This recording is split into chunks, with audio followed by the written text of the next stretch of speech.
Hey, that one caught Mark off guard. Hello, everybody, and welcome to the LCS waiting room ahead of our second ever lock-in finals. As you may have caught a glimpse right there at the beginning, just behind me, we have a guest watching lock-in from the shadows. That would be Freak. He'll be joining us a little bit later. Oh, to no! talk through a couple of things, but he's awkwardly right behind you guys. Every two shot, he's gonna be there. Positioned, right? Look for the shadows. I'm right? so bad at doing, We need little thought bubbles. People at home can put little thought bubbles to see what maybe Freak's thoughts are. He's waiting for some of us to underperform. It's a big day. It's a big day today. Lock-in finals. 2 teams remain. We have so much to get through, but before we get to the business, I have a bit of a bone to pick with one Emily Rand. Earlier in the week, Emily Rand tweeted, "Me in between games because the studio is so cold at Dash." Huh? Yep. Is it really that cold? Yep.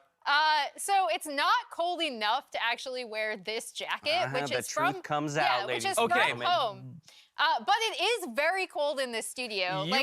Yeah, go ahead. I was gonna say, like, my hands have like no blood in them right now. They're freezing. Dash picking a bone with everyone who disagrees with him in the entire studio. All the PAs are off screen, just like nodding in agreement that it's too damn cold in here, only because our host is a diva. So here's the deal. Okay? I can't take more clothes off to get to the temperature that I want to be at, right? You can do it.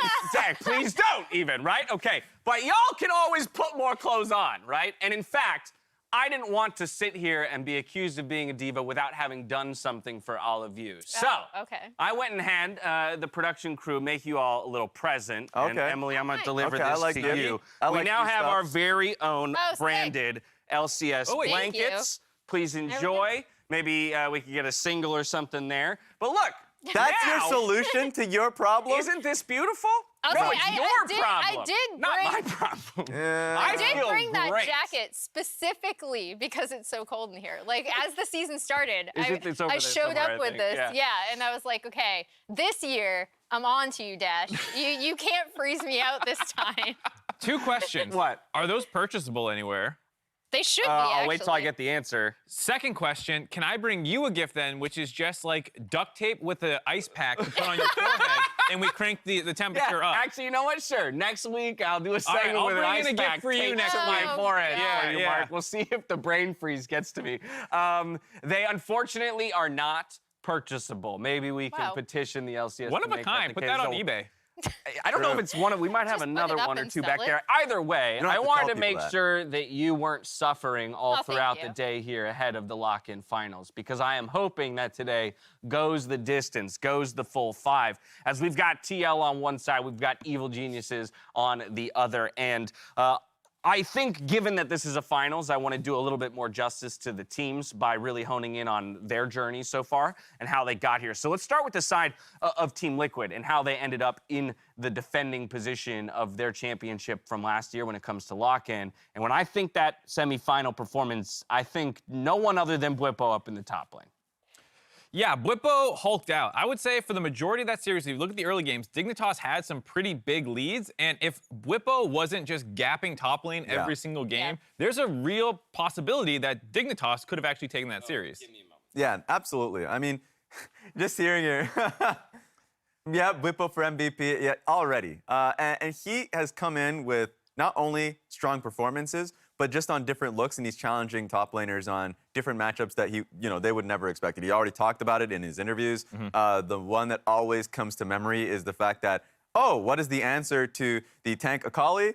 I will go tank Rengar. I guess. And he will just go up at like about 20 CS early on in that game, and he was stomping, and it's just something where, like he said, you may not know the matchup, I do, because I'm the one playing the oddball pick. I mean, Emily, not only is he going up 20 CS, he's also accumulating 9 solo kills across the 3 victories that the team had in their best of 5. That is nutty numbers when it comes to solo kills for an individual. Yeah, and I mean, I think a lot of it is just his laning has been so strong. And to Raz's point, a lot of these matchups, he's going to know the better of them, right? Like, his opponent's going to be entering that matchup with less knowledge of how it's going to be. And I think the way he finds windows and opportunities and like creates opportunities for himself. Like we either see him getting a solo kill or he's like dirty farming at like 4 minutes. Yeah. So his opponent is already at turret while he's catching the next wave. Yes. His CS numbers have been insane and it's given them such amazing control over that topside jungle as well. I love that you mentioned creating opportunities because he's always pressed up, especially in this moment where he is pulling the jungler to his lane and then outplaying and getting a double kill. So he does this consistently. And of course, when he went up against Fake God, the solo kill numbers that you were talking about, Dash, yeah, he was making it look easy. Yeah, this is a compilation of all of them, I believe. Just his solo kills over and over. No, that's no. Yeah, I'm actually wondering. A number of these I see assists on, so it looks like maybe we snagged some kills that weren't necessarily. Either way, 9 through 4 games. And the 9 were isolated to the 3 wins. He actually didn't get any solo kills in the game so that they 9 lost. through 3. So it was 9 through 3. So 3 solo kill average per game. Wow. Is disgusting. Yeah, I mean, for a regular season, if you can approach an average of 1 a game, you're having an incredible, like MVP level career, or split. Me. So yeah, the fact that he got 3 a game basically is insane. Yeah, and I mean, like, just talking about how they got here, I know Blippo was a huge one in the series that we just saw, but as a reminder, like, also Santorin being able to pick up MVP in the series just before that. Bjergsen has been pretty much a consistent force for this team. They have star players. We all knew that. To this degree that we are just consistently seeing in the previous series is a shocker. Of course, even with the visa troubles that they were having in the bot lane. Yeah, I was gonna say it's a huge credit, honestly, to TL and their staff, because I also think that if you look at every single permutation of this lineup, before they kind of settled on the Hans Ayla bot lane with the rest of the lineup, I think they've done such a good job of making sure that even, like, say, Bradley's coming in, right? Well, put him on a Kali, put him on something you know he's super comfortable with. They've done such a great job of, when they do have to shuffle their pieces around, drafting for the team so that everyone's comfortable and they can have a composition that the team should know how to play out. We'll get more into the ever-changing or ever-evolving TL roster as we narrow in towards the series and learn which 5 players will be stepping onto the stage, at least in the first game of the day. But I now want to flip over to the other side. It's Evil Geniuses and how they've ended up in the lock-in finals. I think nothing encapsulates it better than this Jojo Pyun tweet here, though, who says, not going to drop 1 game this tournament. And so far, that's true. EG is still undefeated in stepping into the finals, Mark. And so how much this team has impressed us with the dominance that they've displayed in getting here. That key word, dominance, because when you make a claim like this, if you're close in a bunch of your games, like, you're probably going to drop one, but they absolutely cream C9 in the semifinals. So you're looking at this like, okay, if TL doesn't step up, like, he's going to make good on that promise. It's been crazy. Just seeing the last series, too, for anybody, it was a speed run. There were certain games where it's like, oh, it's over by the 11-minute mark. Right. And so the fact that the toughest competition that they've had to go up against so far, they already beat TL in the group stage. True. Right? And then when they went up against C9, just swept them in dominant fashion. So kind of crazy to see how it is, because it coming out of Jojo Pyun means something more, because you expect that out of Inspired, you expect that out of the Vulcan. Danny already showcased his talents last split. Jojo Pyun came into the LCS killing people, and so you don't really see an angle when you go up against them. They've been a wildly exciting team to watch, and again, we've already mentioned the word dominance, but I think to better understand their dominance, I'm going to hand things over to Emily, who I know has got a couple clips prepared on the telestrator to walk us through what exactly EG is doing so well, and hopefully she will not freeze during the course of this telestrator segment. I don't have my blanket on. I'll have to make it somehow. So we talk a lot about tempo and how the map state is for EG. I think it's really important to point out how even when their opponents are able to get a positive play, EG, the way they have the map set up, obviously they're very far ahead in this game, but the way they have the map set up is that their opponents are unable to capitalize on any gains that they do make. So here, we're actually gonna have a play where C9 is able to get 2 kills here off of a really good play with Fudge coming in on the TF. It's actually the first time that we've seen Fudge be able to make a positive play, create a play in the side lane where they can end up netting a few kills. But the most important thing here is that even while you have that play going on here, Impact is already shoving the wave up here. And I know they pointed this out on cast, but it's but one example of how whenever EG's opponents are able to make a positive play, they end up getting something for it. JoJo's gonna shove out mid. Impact's going to harass Darshan on his way back to catch that wave topside. And we end up with a situation where Impact is going to have complete control over this jungle. He actually ends up getting caught because Blabber catches him out here. And once again, that's a positive play for C9, right? But already down here, we have Danny shoving in this wave. So I think the big thing with all of these plays for EG is that once again, as their opponents are able to get any sort of positive play, they're able to make up for it on the map. So here they actually end up getting tier 1 off of this. In the next run of play, they end up getting mid tier 1 off of a reset, and then additionally the Rift Herald off of that play. So obviously, again, EG are significantly far ahead, but I really wanted to show how we end up in a situation that Azale pointed out, where they end up having complete vision control over this entire bot side of the map after dropping the Herald. And right here, I know they pointed this out on cast, but this is insane. And then the most important thing is I'm too short. Yeah, Mark, you could have stood up and helped there. I'll give you a 6 next time. It's right approaching Drake, so they already have the timer for the next thing set up, basically, so that whenever their opponents are able to do something, they're not able to capitalize on the map. EG has such complete dominion, and they're able to respond cross-map so well. Yeah. And I wanted to point it out because we've talked about it a lot on broadcast. I think it's great to point out because the whole storyline coming in with this team was bunch of Zoomers, they're going to be really aggressive, but their fundamentals are so good. Their vision control, their prep for objectives, you know, they make mistakes, sure, Impact gets caught, but like during that time, it's at a good window because he knows that the rest of his team is also playing aggressively in that time. So I think they deserve a lot of credit beyond just, look at them pick these fights. They got good hands, like they got good brains too.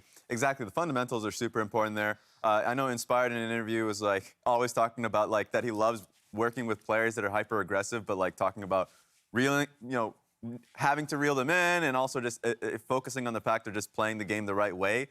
Right now, EG is playing the game the right way. And when they are ahead, they will continue to push their advantage. So that's what you love to see. And they did that in their previous series. And I also want to point out the difference between being like aggressive and proactive, because I'd say these are all proactive plays, right? They're keeping the tempo in their favor. And it's not needlessly aggressive. Like yesterday, we even saw, it was a really simple play, but when JoJo's pushing out a side wave, he could have pushed on the rise for an extra kill, but knowing where people were on the map, he immediately backed off. And I know the casters were wondering, like, is he going to get caught out? Because C9 were already rotating down. So I think that in its simplicity is also showing that the entire team is communicating where people are on the map, and they're not being needlessly aggressive. Yeah, for me, it's that forethought and then the fluidity with which they execute, right? In the process of moving towards their current objective, they're already setting up the vision for the next one. That way, they're not missing a beat in getting to that next piece. And it just seems like they're playing kind of, 1 mile per hour faster than everyone else. But over the course of the game, it's like, oh, all of a sudden we're miles behind them and we can't catch up. Exactly. And I mean, at the tail end of that play, too, being able to get the dragon. And so, like, if you are able to continue to maintain the vision that you have, you're able to get so much off of it. And you're just denying them full camps, denying them the Drake. So, like, exactly. It's really hard for teams that are going up against them if they fall behind to get back in. That's why it'll be cool to see what TL comes to the table with today. Now, along with all of that, I would be remiss if I had an entire setup to the lock-in finals where I only went to the 3 people who all believed that 100 Thieves was going to be the eventual victor. So, in the interest of bringing some very sharp analytical minds into the discussion, I'm very glad that we've got Freak standing by to help us better understand why it was that he believed. Oh, is that why he's here? Yeah, so Only fervently believed that Evil Geniuses would be the lock, that they would find themselves in the finals and then eventually be the winner. Freak, welcome to the show. Thank you. How does it feel to already be one of the top 2 analytical minds in the LCS? I mean, it just felt like I've been here the entire time, you know, just like, I don't know if I've spent so much time that I've learned so much from all these esteemed analysts and Dash maybe, but I just I got a believe, nugget every once in a while. I just believed in EG the whole time, and I know a lot of you, Emily, you believed in EG part way. Like you get half credit, Raz, you get half credit. Good job. There you go. Mark. Nice try. You can still lose. You can still lose. Team Luca can still win the finals. But that's not going to happen. You're right. Which team's undefeated? Which team almost lost their series to Dignitas? You know, like, let's be clear about this one. It's already over. So where did the faith in EG, though, come from so early on? Because this was made pre-tournament. This isn't like you predicted them coming into today. Yeah, so, I mean, I got their opponent wrong, you know, so credit to everyone who thought TL was going to make finals. You know, that's partial credit for you guys. But I just believe in the lineup. Like, Inspired is absurdly good, right? Yeah. Like, that's instantly like a 10 out of 10 for me. And Jizuke was, like, so hit and miss for me. I'm like, hey, if you upgrade to better in mid lane, and I was like, I don't really know how good Jujupyeon was, but clearly he's outstanding. He's looking like maybe the best mid in the LCS. So yeah, it's a bit of a risk, but it was like, I like taking risks on predictions, and this was like a really safe risk, if that makes sense. An understatement of the year. I like making risks on prediction from Freak. How many? EG is going to win Worlds this year. EG is going to win Worlds this year, by the way. How many will win Worlds tweets do you think you've sent in your lifetime? Well, to be fair, like the vast majority of them were just the LCK will win Worlds, and then they lost, by the way, when I did that. So I've over 100? Are you triple digits? Oh, I've gotta be. There was like a solid 2 months of LCK will win Worlds this year. Jesus Christ. Okay, well, I'm so glad that we had Freak on to represent the EG side of things, but I would be sad if we didn't have the other half of the puzzle in the conversation. So while Jack couldn't join us on the desk today, I know he's got some choice words for his competition in Freak. Let's check it out. So, Freak, I am happy that you and I are the only two that aren't just sheeple to predict 100 Thieves to win the tournament because they won the last tournament. We used our critical thinking to think who would win this one. I will say, with different predictions, I was gambling a little bit that Core JJ would have his green card and they'd be able to have a full roster for the finals, but who cares? I think TL is going to win anyway, and I will be the only one who is right in the prediction game. What a coward. He's already couching his prediction. He's like, oh, well, I thought this, and I thought that. Given the context. I mean, it's great that he had what? He had TL and 100 Thieves in the finals, and I mean, I guess he still gets one. That is such a representation, though, of like the dichotomy of them as people. Freak is here. He's like doubling down. EG will win Worlds before they've even won lock-in, and Jat's over there like. Now, there's a chance TL doesn't win. There are a few things that I want to make sure everyone knows in that case. Either way, Freak, once again, I want to thank you for joining us. You still have that faith in EG today? Of course I do. All right, I love to hear it. I know that you're on the cast today, and you've got some prep to do, so I'm going to let you go 15 minutes before we, not even, less than at this point. So thank you once again, my friend. I got 11:34, 11:33. Get out there! Have a good cast on the day, my friend. From here, we're transitioning into the matchup at hand and how we actually expect these teams to go at it today. TL, they're the returning lock-in champs from 2021. I think that's something that should not be ignored, that organizationally they've already had this success, and they would definitely like to recapture it, be the only team to retain that trophy. And I think there's a pretty similar story here as well, when, you know, they brought in a ton of talent in that offseason. They came in as pretty big favorites, you know, of one of the teams that people thought could win it. Cloud9 was kind of the other one. It's a similar story here now where TL kind of are the favorites, just unfortunately are not able to field the entire roster that they intended to start. Yes. Yeah. But, you know, the Cloud9 from last year's EG this year, where they also made a ton of moves in the offseason. It's a really good point. That kind of, it's like the burden of expectation, and it's kind of the antithesis of what's going on with EG, right? Where it's like, Freak says, well, it felt like a safe risk because ultimately if they didn't win, people wouldn't necessarily fault them for not winning lock-in. But with TL, you look at that roster of names and you go, you immediately expect them to succeed. And anything less than a victory feels almost like a failure right out the gate. Yeah, I mean, going through a lot of the players, if you just check through their accolades, just one player, I mean, Bjergsen alone just fills the page with just the accolades that he has throughout his career. And so you've had players that are previously insanely successful and have bagged a lot of trophies in their lifetime. And then a coach who's already been lauded as like one of the best coaches in the LCS. So the expectation is high. The only problem, much like Jack mentioned, is the fact that the green card situation is making it harder. So Santorin is the only one saying, oh, I remember what happened last split, since Core JJ still sitting this one out. Yeah, and I think the big thing and the difference between EG and C9 last year is that this EG team they've looked insane out of the gate, right? Like C9 had this massive ramp up through lock-in. EG have just been completely dominant and have not dropped a game. The one thing, though, was the game that they were most tested in was basically their game versus TL, where they were in a losing position this game. TL, was scrappy back and forth in the early game. There were tons of kills left and right, but eventually TL was able to get an advantage in this. They tested their solo lanes. They can go toe-to-toe in talent, and they ended up getting a Baron buff and getting inhibitor turrets almost down. And all the things we talked about with Bwipo and his solo kills, this one I felt like, as you said, most tested between teams, most tested between top laners, as it was solo kill versus solo kill. Yeah, go back and forth. Exactly, junglers were coming on up top there. It was fun to just see two of the best performing top laners in this tournament duke it out. I was gonna say, two things I'll note. Number one, though, in this matchup, as we're watching through the highlights of it in the moment, Core JJ, Jan were the ones who were in the bot lane for TL. We do know that that won't be the case, at least for game one today, that it will be Hans Sama along with Ayla. So, very curious to see, again, what's changed? Was that decision made based off of this game and how TL feels like maybe with that bot lane, this different lineup, they can, kind of alter the reality of the result of this one. But the other thing I wanted to call out, Raz, is the number of times already in these highlights that we focused on the top laners, because we talked about Bwipo and how key he was in the semifinal success. But in this game here as well, we saw Impact picking up a solo kill on him, and I think Impact is a different type of top laner, one that is less predisposed to being abused, and even when he has showcased some of the most prolific, most nutty comebacks and mental fortitude that we've seen out of any player. Yeah, I was gonna say, I think the big thing about Impact is that, as you see, Bwipo and Impact well above side by side on the SSD. There. And Impact has very quietly had kind of an insane tournament for himself.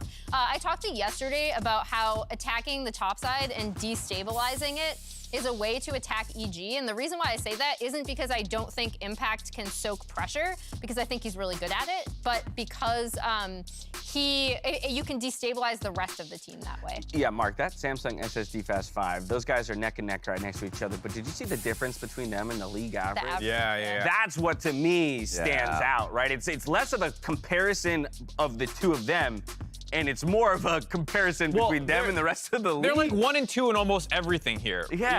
Basically, there's like... Sure, KDA, whatever. Yeah, KDA, whatever. They die a lot because they're making plays happen. But in a lot of the more important categories, they're back and forth. Kill participation, it's a little all over the place because your team's just murdering everyone on the map. It's a little hard to get involved sometimes. Right. I think like this will be one of the most important matchups today, is if they can kind of do to each other what they've been doing to all the other younger players in the league. Like Jenkins had a rough time. Fake God as well. Fake God have a rough time. Like people have been getting beat up by these two the whole tournament. I didn't know Impact had 7 solo kills in this He's tournament. number 2. Yeah. I didn't either, right? We prepped that whole segment about Bwipo's solo kills. Turns out they're both solo kill monsters, and in fact, one of those solo kills came against Bwipo himself. But if we go from one solo lane, I think we have to jump to the other, because while I expect the two veterans in the top lane to really kind of go tit for tat, toe to toe most of the way, I think there are more questions about how the mid lane will go. But funnily enough, if you ask me pre-tournament, my expectation would have been like, hey, can JoJo handle Bjergsen? And I'm now more in the camp of, can Bjergsen handle JoJo? Yeah, it's the young kids that are coming up strong right now.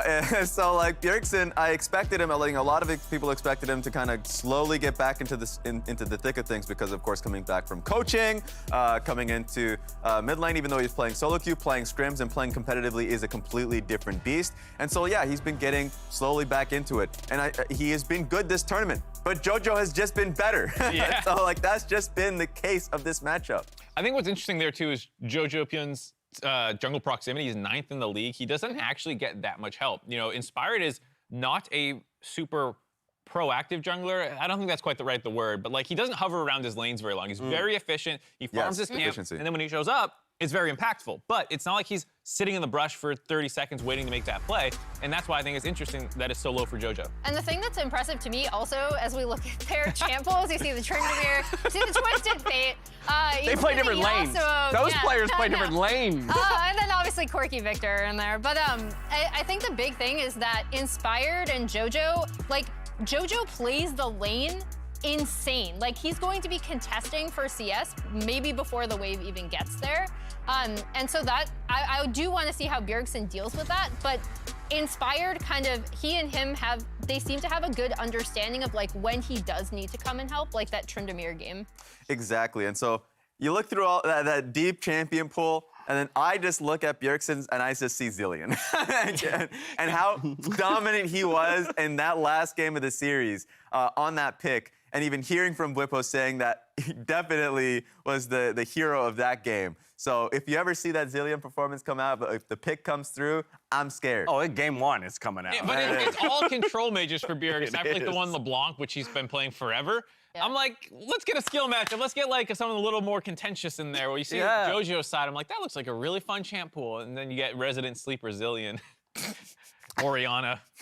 Also, it's funny too to me again the kind of the contrast between the top lane stats and the mid lane stats, where Bjergsen's KDA was like 13 or 15, right? Because he's playing Zilean, right? He's just behind the team the whole time, and then the two top laners are just like, I don't care. I am going in, and we're gonna make a play, and it's gonna go really good or really bad.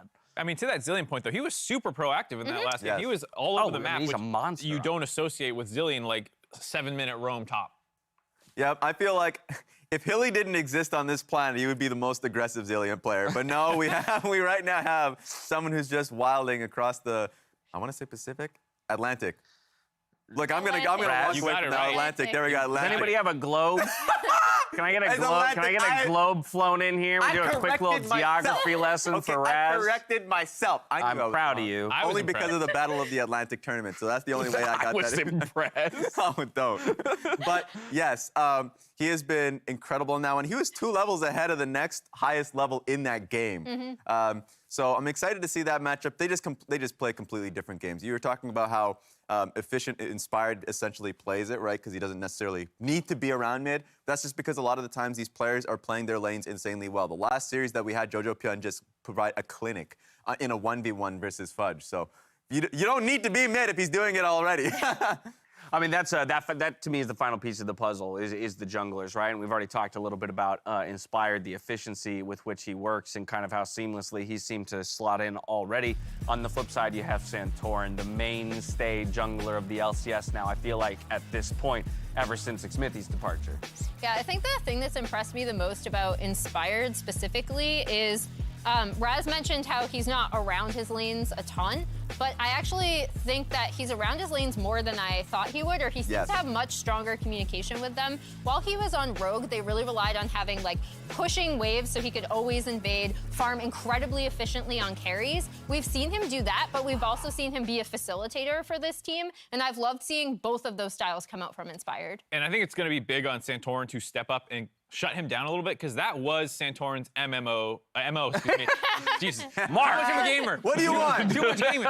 That was his MO for a period of time when he was at the height of the LCS. You know, there's a time where Santorin was the best jungler, and what he did was shut other junglers out of the game. It wasn't like he snowballed lanes like crazy. It was like you just couldn't make a play against Santorin because he'd chunk you out in the jungle, he'd ward you out, he'd communicate to his team. And I think if he can do that against Inspired, that would be huge. And I mean, like, the stats will never do Santorin justice just because of how he plays the game as a facilitator. That he will always prioritize his lanes first. And in the series that he got MVP, and like he was just all over the place on his Xin. So like he is the type of person who is always going to set up Bwipo and Bjergsen to succeed. You know, bot lane's a little tumultuous right now with how many people are going in and out of there. It's a revolving door, but like he will always understand the game plan, play to it effectively, and that's what gets TL victories. Yeah, I don't want to undersell the importance of the bot lane in this matchup, but given the fact that TL's played multiple iterations, we're going to wait until we get some gameplay and we'll evaluate mid-series. 45 seconds to go, a little less now before game time.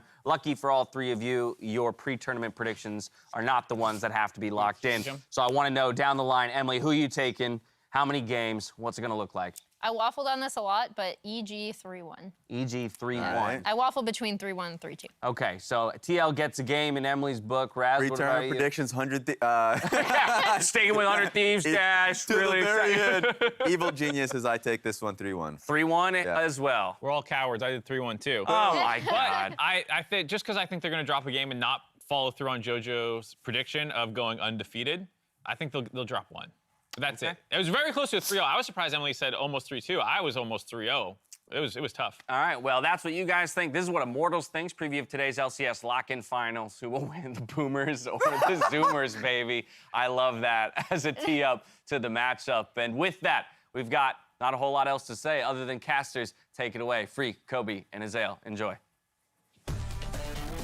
Thank you very much, Dash. Hello and welcome to the cast, the 10th year of the LCS, and joining me are two perfect 10s on the TriCast, Kobe and Azael. How you doing? Freak is starting out way nicer than usual. I like this. We're going to be on the power curve of Freak to see how flaky he It's gets. always a mix-up. When you said something nice, you're like, wait a second, like, am I missing something here?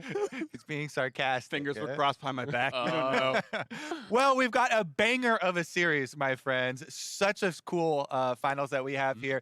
EG been on fire. JoJo called his shot, said they won't drop a game for the entire tournament, and he could be right. Of course he could. He's been right so far. Of course, Team Liquid, a couple of rocky games in the path, but EG got tested really tough in Game 3 by Cloud9's half roster as well. Karma off the table, Senna banned away as well. We are on 12.2. Yeah. Senna is so strong right now and worthy of a pick and ban every game. Absolutely. And Danny's already a Senna player. Don't think he's going to get to see this at all in this series. He was willing to play it pre-buff, so definitely don't want to give him a hit this now. There's so many hype matchups in this finals. You know, JoJo, the young gun, so much hype around him versus Bjergsen coming back out of retirement. Does he still have it? The top lane, Bwipo absolutely dominating for Team Liquid, going against Impact, former Team Liquid top laner. Dude, his series yesterday, it was Team Bwipo. It He was certainly was. absolutely popping off, and it'll be interesting to see if Impact has a better time against him here today. And as far as those solo laners go, all of these bans have been towards bottom lane. Literally every single ban, bottom lane ban. So no attention paid to the Twisted Fate LeBlanc trade that you usually see. Diana Yasuo. No target bans towards the, Gwen for the top laners was quite big for both of them. Yeah, not surprised to see the Diana ban against Inspired. Keep in mind this is the patch that buffed Yasuo. Lethal tempo, some changes as well, making it less early game, but he got some extra damage on the QTF. Maybe the most highly prized mid laner of the season so far, honestly. He'll be nerfed in 12.3, but that's going to be locked in for JoJo. And this is going to be another new one for JoJo. He has played so many different champions already, so many styles. He's playing melee carries, he's playing range. He's going to get actually 2 more games on the Twisted Fate previously to get a test on his map play. Bwipo praying to the top lane gods. Yeah. For Do good I get junglers. counter pick? Do I get a Please. jungler? Gank for me, Santorin.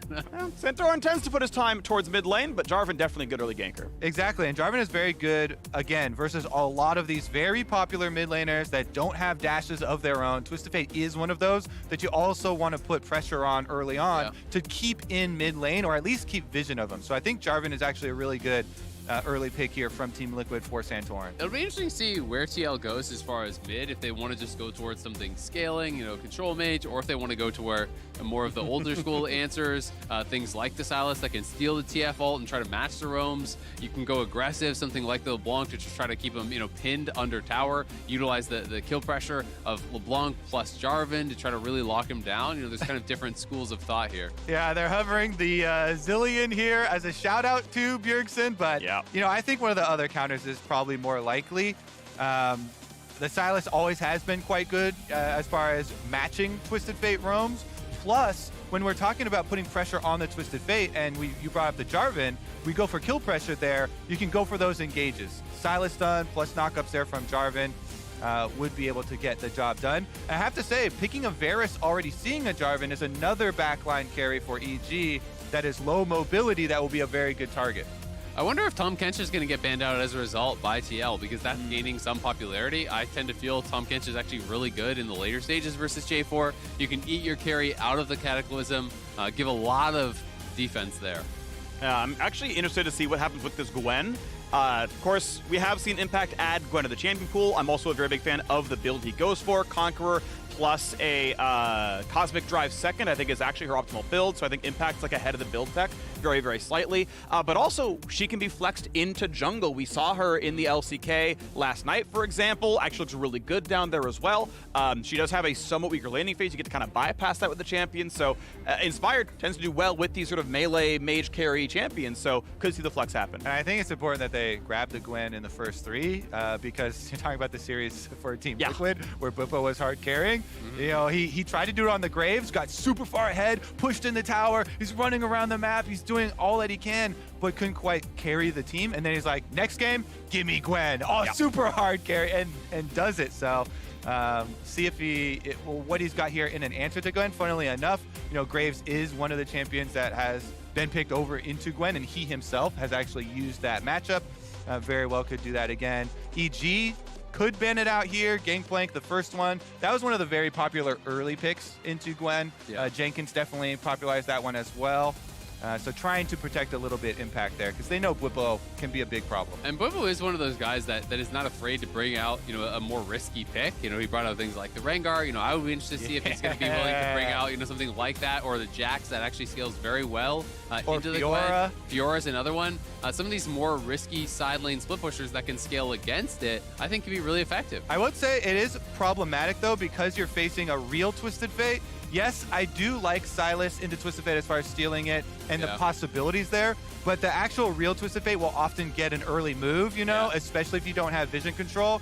And if you play a counter matchup like that wants to really scale and take advantage, then it gets risky. One caveat I will give, I mean, it's not going to be Jax, so it doesn't really matter, but Counter-Strike also great against Gold Card. You know, can block that. You know, it's something I've been wanting to see more of in the LCS, haven't brought it out. I think a lot of it is just, it's harder to team fight. You know, Graves is kind of work with the composition here pretty well. You know, be able to push in the Gwen early, group and team fight, you know, a lot more effectively than something like the Jax. So TL has been largely playing a lot of these really low engage style comps. At least this time they do have the J4, but they've been really preferring a lot of kind of depending on being first to a neutral objective to force a fight with their opponent. I think EG needs something to kind of pull some structure to their team fight. Okay, because they did have 2 offensive melee, you know, carries here with the Gwen and the Viego, but Abram actually brings a lot to the team fight for them, not necessarily so much, you know, for the lane phase. Very defensive option for them on that side of the map. And we have saved support picks for last, so it is TL getting counter pick down here. Braum, not a good offensive pick. You can kind of freely scale against him. And great, Aphelios Lulu, there's almost no way you kill us in lane unless TF shows up. And I would say, outscale him. Exactly. This is for sure a Vulcan pick for the team here for Braum to bring it together. Because as I say too, you've got your 2 melee carries. Gwen, Viego, so good at jumping in there, getting the proc on Braum very quickly with the passive if he's able to land a Q. Also, it sets up a crazy level 1 for EG. You've got Braum, so much early power here. They could actually, you know, try and get some deep vision. We've seen teams be rewarded very heavily for preparation and going for these level 1s. So hopefully they've got something to really utilize this power because Braum is definitely one of the best level 1s. It's really interesting because, I mean, EG can play 1-3-1 very effectively, but I also think, you know, with a rapid fire TF and a Varus, you can also just fish for long range gold cards. You have the ability to follow up with a Varus ult. You actually have some pretty solid poke and even sometimes, you know, kill threat from decent range as a grouped up squad. Whereas TL feels very much like they want to be playing more 1-4 or just 5-man group up, look for the 5v5, find that engage, follow up with really high DPS. EG is going to want to spread the map, I think, and try to peel them apart. Very excited to see Bjergsen on a melee carry here, too, for the mid lane. This Team Liquid squad has showed quite a few options. All right, we are on to this one. Welcome to the Rift. Welcome to the LCS Lock-In Finals, our second ever 10th year of LCS here, and it's going to be a fun one. The new look Evil Geniuses, 17-year-old Jojo Pyun, a rookie in the mid lane, former LEC MVP inspired, brought over. Vulcan from Cloud9 and Evil Geniuses look like the team to beat, undefeated so far in Lock-In, looking like #1. Team Liquid playing what ostensibly is going to be their starting roster for the foreseeable future, with Ayla at support, and Bwipo coming over from Europe, and Bjergsen back in from retirement. Well, from coaching, not the same thing. That is different. It is different, to be fair. Well, I mean, he did retire as a player. Yeah, he right? did. So I think you're still safe in that regard. And I've got to give Bjergsen a lot of credit. You know, I was one of the people that I think was doubting a little bit how good he would be coming back. You know, having watched him stream a fair bit, I felt like he was making a lot more mistakes than he used to. But coming into lock-in, I think he's been arguably the best performing mid laner. At the very least, he's up there with JoJo. I think he's been really, really impressive. And that's the exciting part to me, is that the next name I was going to offer is literally his opponent here, Yeah. JoJo, who people have also been skeptical on for very different reasons. You know, Bjergsen, extremely experienced and coming off of, you know, semi-retirement from coaching, but JoJo coming up, the new young guns, North American talents, and a lot of people not giving full credit to the early hype train of, you know, academy lovers who really, you know, want to be on the bleeding edge, but he has performed extremely well so far in lock-in. I think deserving of a lot of the hype. Yeah, it shows that the hype is very much real. You know, people, you know, from EG and people from other teams and in the academy scene were really trying to sell me on this guy, and I'm, you know, full steam ahead on the JoJo Piano. I will hype say train. I am full steam ahead now. I am by nature a skeptic. You know, obviously background all in math and sciences, and so you have to be skeptic at first. But I think I've seen enough data. I'm on the train. Yeah, you're like, okay, this is worth investigating. Like, this has some promise. Can't disprove it. Can't. Okay, you know, maybe it's true. Yeah, and we're in there right Who now. needs that? I'll just blindly have faith. And sometimes that works too. And checking in on that mid lane, as we said, Jarvan can gank early, but Lord. Santorin goes over a ward, so Inspired's here for the counter. This could baiting. be disastrous. JoJo's baiting. There's the gold card shield. Is Zomba going to find that first stun? A double shot as well. Yeah, you got to EQ back out. That trinket ward put in that bottom river brush is MVP. Also want to point out how JoJo has been playing this lane. Very, very frequent harassment. Only one potion. Now Bjergsen finally chugs his last potion here on Sylas, and he's been very effective at denying the CS while getting the harassment down, even looking for the zone. There's no way you kill him, yeah, with that heal coming in. Zone off the minions that are dying there, still trying to deny more to Bjergsen. Sylas, you always have this problem of trying to trade your health for your lane control, and it seems like he's having a difficult time keeping that one up. Bjergsen, though, will have to use the last remnants of his health before he teleports. Absolutely will. It's kind of funny because Santorin walked past that trinket ward and it was about to expire, but knowing that there was the counter gank, he's like, oh, I got spotted in a ward. So he immediately went back to the river, walked through the same path as his sweeper on, but the ward expired before he got there. So he never actually got to get that payout of at least clearing out that ward. And up on the top side, Bwipo going to have to be a bit careful here, as Inspired is going to help Impact just reset this wave and potentially grab some Krugs for himself. Okay, yeah. I'm looking at this one. This could be interesting because TL have managed to sit in a brush that I believe isn't warded, so potentially EG plays up too far. They don't go for the turbo push. They don't burn out all their cooldowns and mana, so all right, we walk back in, play for the wave normally. This would have been a normal reset timing, though. If you're going to recall, you recall in front of a cannon. It means that they push. You don't lose more than a single melee minion. So it was a nice attempt at a bait. It doesn't mean anything, though, and EG. Three-person dive. Play it safely. Top side is where we're looking now. Jijikun is level 5. Bwipo now the same. Just a long sword. No potions left, but as the wave is cleared out, Bwipo able to keep it off his tower. No dive. One of the most robust parts about Graves, you have so much AoE, clearing the wave there, denying the possible dive, the roam from JoJo, and because of the ward in Tribrush, even can stop the recall and delay this Twisted Fate more, denying CS. Yes, the teleport can be used to get there quickly, but that's a couple more dropped due to the roam up to the top side, and Impact's going to trade lanes. Yep, just going to be able to base there, and he wanted to TP back to try to catch the wave that was out the tower because JoJo was going to lose a full wave. But what this has bought TL is Bwipo actually fending that off means Bjergsen catches up in farm and gets another free base because he actually had to TP back very early. He was down 2 full waves. He matched that farm in the time that JoJo spent going top and then basing. Then he gets another free recall to actually buy another item and walk back to lane. So, you know, all of the kind of earlier lane woes that Bjergsen had now pretty much erased. The bonuses of absorbing pressure from the top lane and denying the possible play there, the time spent. I'm looking forward to time spent from Inspired down towards the bottom lane, though, because Inspired versus Hans Sama is also another cool matchup. It's not an exact lane matchup, but obviously the former teammates looking to one-up each other now that they've come over to the LCS. You can see how much respect Bwipo is actually paying to the fact that TF can make these roams and that he may be that focus of pressure. Early Merc Treads as his first buy here is pretty atypical for a Graves, but going against Viego Stun, the point and click gold card, there's a lot of CC on this team, and the MR and move speed is going to be helpful against Gwen. So I think it makes sense if you're saying my role in this game is just to clear the wave and stand at my tower and not die while the rest of my team gets things done.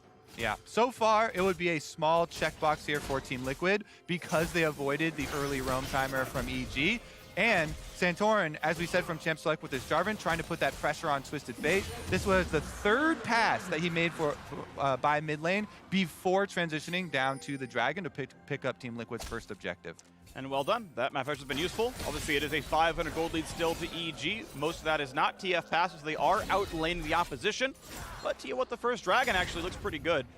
Not the best individual Dragon stats-wise. It doesn't give you a whole lot that you care about. But it does start you on the pass that if you are looking for a Dragon Soul later on in the game, well, you're already a quarter of the way there. It's going to look pretty good.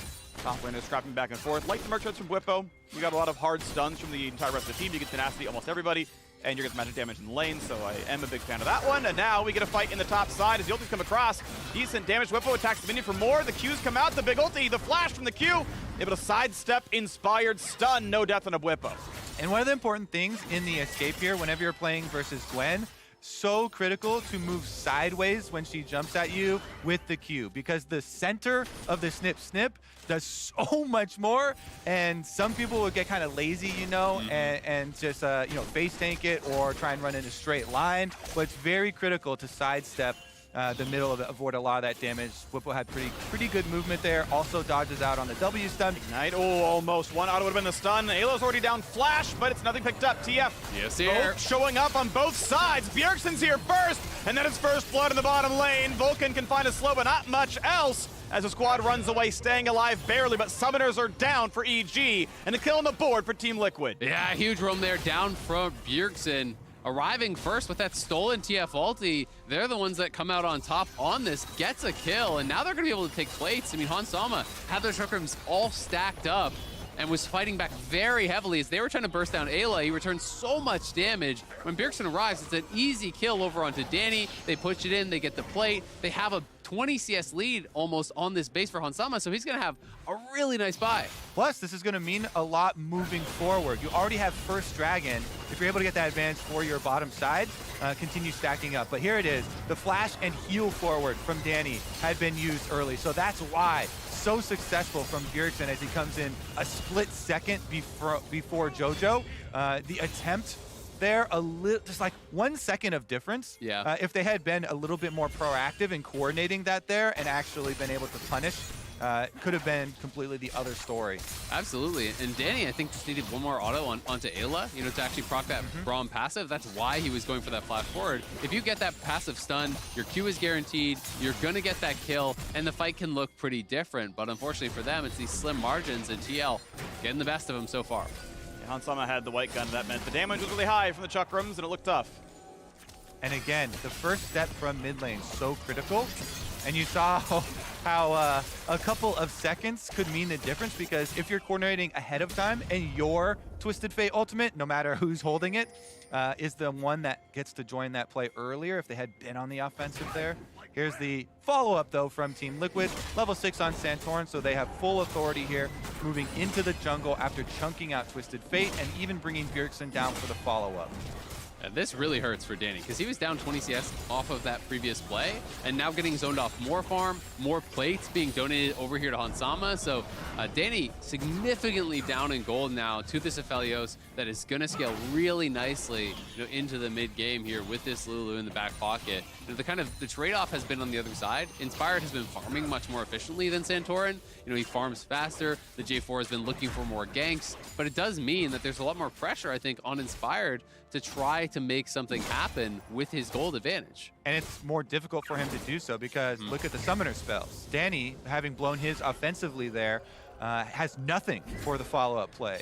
And Hans Sama has both cleanse and flash ready in addition to completing his Gale Force.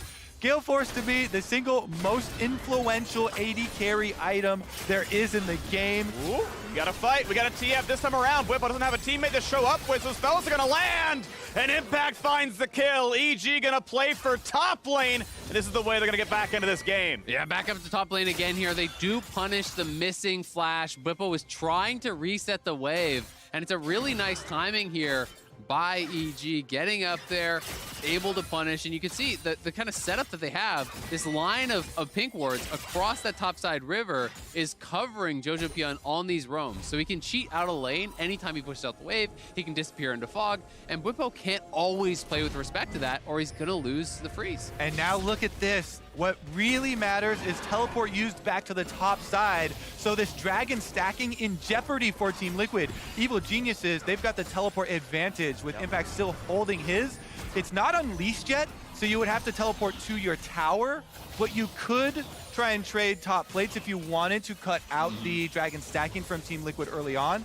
They don't look like they're making that choice because they're sending Gwen back up to the wave that's at top side. They value that gold and denying Bwipo, working all of those turret plates off on top side, but it does set up this kind of looming factor of the dragon stacking for Team Liquid going according to plan. And I think it would have been a tough fight for EG, given that there's no ulti on Impact, no ulti on Jojo, so even if you do TP down, might have been difficult to execute on, and then you're gonna lose multiple plates. But in this case, Impact doesn't TP to bot side, loses a plate top side, and they lose the dragon. So Impact, I think, is more setting up for an unleashed TP play post 14 minutes. He didn't want to spend it now. So look for EG to try to make a proactive cross-map play as soon as that 14-minute mark hits. All right, here's some Herald pressure. Of course, Bwipo's flash is back up. His ult is soon. Impact his ghost in the previous fight, so not a big play for him.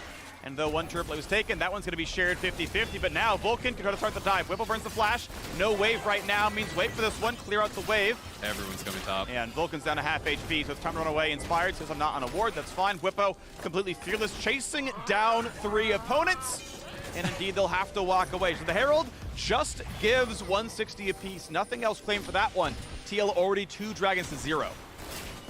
Bwipo is such a Chad. Every time there's an opening, and you can see it from their information on the minimap, how they know the positioning of each player. He uses this window to go aggressive on 3 people, push back so quickly that they're going to get just as many plates because Hansama has the white gun. Does take tower aggro there with his attempt with the green gun harassment onto Impact, but still able to push it out extremely quickly right back and get a plate for themselves. Yeah. Almost 2. And he's going to be going Eclipse again here, so he's not going Shield Bow, even though he has been really under a lot of pressure. I wouldn't have been surprised to see him go Shield Bow this game. Shield Bow is still by far the most common, but he's gotten lethality every time he has actually played for this. We'll see if he wants to go, full-on aggressive style build, or if he'll maybe at least go like a defensive lethality item. Edge of Night or something could be potentially effective playing against someone like the GF. Okay, they got the ulti on Hansama. Flash and Cleanser down, but he's already stunned. Second time gold card low. Stun duration, but the kill is in. Vulcan's going to guarantee the second one as well. Ayla burns the ulti. But he wastes a 2-minute cooldown for nothing. 2 more kills on the board. Evil Genius is back alive. This is huge for them too because they can then finally push down this top outer turret for themselves, try and get some of that map control back. That is a big commitment of resources, but if you look at the state of the map, there was nothing pushing out for Team Liquid except for the top side. So a very good window taken advantage of there by Evil Geniuses. Well, and Impact's going aggressive now on Santorin, who uses EQ. On Santorin has a flash, E to follow, it's back up. Last ulti brings him low, and there's the snip, kill. 4-1 right now. A TP is safety. Just barely. Bjergsen will live. That stun was a half second for hitting him. Yeah, Santorin there just really kind of overestimating Bjergsen. Good sidestep. Yeah, good sidestep there. I mean, Santorin EQs in to secure the red buff with the smite, but then Impact says, well, you got no way out, bud. Okay, I'll take that red buff right off your corpse. Gwen, baby! The chase is always there, and the dive! Impact pulls aggro, though, as the wave gets thinned down. Vulcan gonna start it up yet again. Inspired is there, but Inspired has aggro! Inspired's gonna die to the tower! Oh, a misplayed tower dive! The turret warmed up by over-aggression from Impact. That looked like a little bit of panic because they drew tower aggro too early as Impact jumped in. Big punish there from Team Liquid just as EG were getting so much momentum. Yeah, Bwipo able to fend that one off, and it felt like, yeah, maybe just a little bit of miscommunication because Impact clearly didn't want to die. He was backing up, but Vulcan and Inspired were posturing for that, and maybe thought they were going to be able to grab it anyway, but now Impact We'll have to play this a little bit safe. That's one of those ones where you want to play the comms back and here, because it looked like it was a little bit confused comms. Yeah. Meanwhile, it's going to be the reset, though, for both teams. Right back out onto the Rift. Santorin trying to get his vision control back from the other side of the map. And I want to see if Jojo can find this window to punish Hansama again, because they got that kill topside, and we didn't get to talk about it, but that was both summoners down plus the kill, right? And now TF Ulti is back here once again. Both Cleanse and Flash are down on Hansama, so he is very vulnerable if they can find an opportunity, but he is going to be hugging the tower for now, and EG will at least move towards the Herald. Alrighty, well, second Herald can be really valuable. No bounty to speak of course, but it can knock you down a pretty good turret. Keep my second Herald does deal more damage than the first. Goes from a minimum of 2k to almost 3,000 with a late Herald, so you might see a turret die, and that can get some gold back. It'll nearly one-shot mid-turret from here. And it would be really big if they could actually get a good setup to put it mid, because then they truly get the advantage on Twisted Fate plays. No flash on Hansama. Can they get the rest is the question as Braum hits the front line, and Gwen's here as well. Hansama not immune to death, has now a backline access. Whippo finds the kill. Assassination on the Danny, and EG may have to run away. Stolen Braumel sets it up, and they find the second kill. It's a 1-for-1, though 2-for-2 overall, but now they keep on going. Bjergsen leading the charge, looking for kill number 4. TL already winning. A red card buys some time. Blast plant to safety just barely. You cannot stop Whippo in the backline there. He's popping off again. No matter how much this man gets focused, he is incredible. And guess what? That's Dragon number 3. Again, while we're building up to this fight so much, the outplay here is critical. Dragon number 3 soul point for Team Liquid so early in this game. And one of the big mistakes there, that wasn't a gold card, that was actually a red card, so a lot more damage did come out from Hansama before he did go down. And then you actually watch at the tail end of this fight that the J4 ulti comes through, and Inspired is not able to access the clone. He can't actually pick up the dead body here because it's just over the wall. He gets trapped inside. He's trying to click on the Lulu for the ulti reset, but he got put on the opposite side of the Cataclysm wall. Had he got the resets for the spam R there, that could have been a one fight for EG, but that tiny difference changed it completely. Yeah, Inspired knows how to get pentakills on Viego, but just a little bit out of reach there. Can't get the reset. Bjergsen was able to go back in for the stun. I also wanted to say, Whippo, in his 2v1 on the top half of that fight at the beginning, to kill off Danny was so good. Getting his ult just around to be able to finish him off, burst it through, kind of saves the fight, because off of that first kill from Impact, EG were looking like they were going to gain the momentum. So nice recovery there from Team Liquid, and the rewards for that recovery were ginormous. I'm just so impressed with the position that Whippo is now in this game, right? You know, how many times did they go towards top lane? You know, he's up 20 plus CS, has the same scoreline now as Impact, and that is just such a difficult situation to deal with. But now EG may have overextended here. Everyone from TL is around. Shields back down. Vulcan dangerously low. Vulcan will die. Santorin buys a lot of time. Lulu over the top, but it's one kill back. A second one picked up now as well. Do we get the resets? Not long enough. And now just left alone. Impact will die. A quadra kill. The Burger King is back. TL just absolutely eviscerate EG there, pushing up for vision. TL was ready for it. You can see Whippo. He is so happy in the player comms. They are popping off. They know this game is truly in their hands. Jojo was talking earlier in his interview with Travis. Who is this Bjergsen guy? What has he really got to do? What's so special about him? Well, now it's a 6-kill Silas. Let's take another look at this fight, though. Whippo and Santorin starting it off. You get such an early health lead onto Vulcan, and then Santorin right into the center of them. Lulu ultimate for the follow-up knockup. They all get annihilated against the edge of the Cataclysm there. Man, you can see how clear the comms were, too. That was a Q flash from the Graves as the Cataclysm is coming through. They all get locked in on the end of the line there. The Q knockback, the ulti over top. Look at how much damage Whippo did. Yep. No hesitation when he's playing this lethality Graves. He flashes in to maximize damage across 3 EG characters, and Bjergsen, it's cleanup time. And the reason that Whippo always has this high of damage is he's always starting out these fights as Graves, you know, walking up, just forcing it face first. He is the engage. Auto-attacking to try and get his health lead very early on. And so him and Santorin starting that out on Vulcan, and Team Liquid, no hesitation. It bodes so well for them. You know, this team is all behind him. ready to join on this play. And now Rift-Tailed actually going to get taken out before she gets up to the turret at all. So that second neutral objective goes down into the dirt. You earn 100 for killing it. You get 25 back when they claim it. And it's not the best neutral to claim. Keep in mind, we are 80 seconds away from Infernal Soul for Team Liquid. If your poke was good before, if your burst was good before, it gets even better. Whippo's gonna love this one. It deals adaptive damage, so he's got the armor pen for that physical burst to do even more, and the one-shots are gonna happen. This lethality build, it's early game skewed, but he's killing him in the early game. And he just plays so aggressively with it, right? He actually makes the most of it. Is the thing that impresses me most is that his playstyle always makes sense with his build, right? You know, whether it's the craziness of the Scion, you know, in the early game split pushing with the Hullbreaker, and then he's gonna start grouping, so he goes back towards the Redemption. In these games, he's playing lethality, he's playing burst heavy. He's not kiting back and hitting a frontliner. He is flashing on the carries, chunking them for 60, 70, 80% of their health. And sure, in a lot of the fights when he's played it, he dies, but he's dealt such an overwhelming amount of damage that it doesn't matter because he has already won the fight for his team. And now that he's done so much work and won that fight for the team, you got to turn your eyes towards the person who collected the gold from the fight. Bjergsen already well on his way to completing the Cosmic Drive for Sylas, where you just have so much ability haste. You can just spam out your healing. Plus, he already has the Zhonya's for more time, so it becomes incredibly difficult to take down this 5v5 for TL.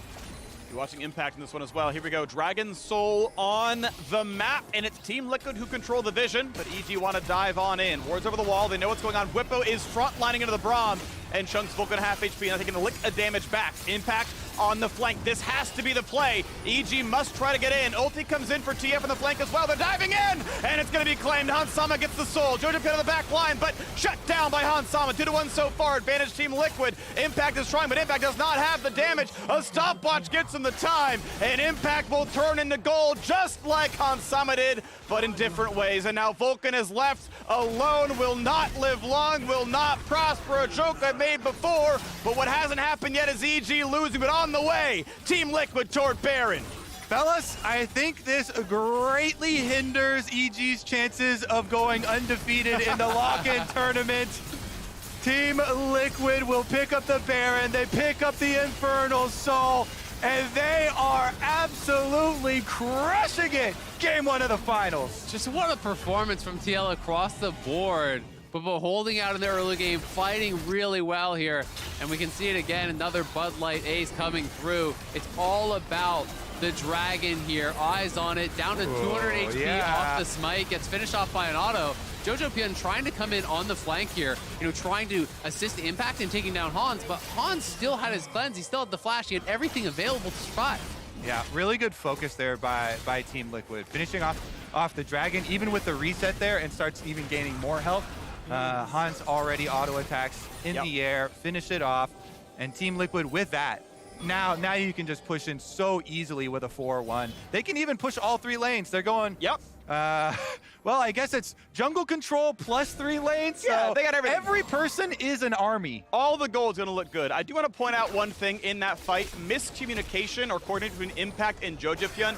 Jojo jumped back line to go for Hans Sama. He cleansed the gold card and 1v1s it. And it's free. You're out for Arcane and TF. Of course, you lose that one. Impact went for frontline. He went for the Dragon side of the fight. So he wasn't there to force Hans Sama to Zhonya's early or whatever. So Jojo just killed himself off having no backup. And that's tough. It's one of those decisions where, you know, it seems like Impact is prioritizing trying to get the soul. Now they're trying to get a pick in this side lane, looking for Whippo. 1v3. But at the same time, it's your base that is in trouble here. We'll see how well Whippo can do. Ulti for ulti into Q damage. Gold card lands. There's one on the board. Now you got to get something done 5v4 because top inhibitor is going down. Will there be an answer in time? Whippo trading his life for an inhibitor is pretty reasonable. You'd say that one's worth in all chat. Question mark ping. Hey, your base, by the way, recalls come off.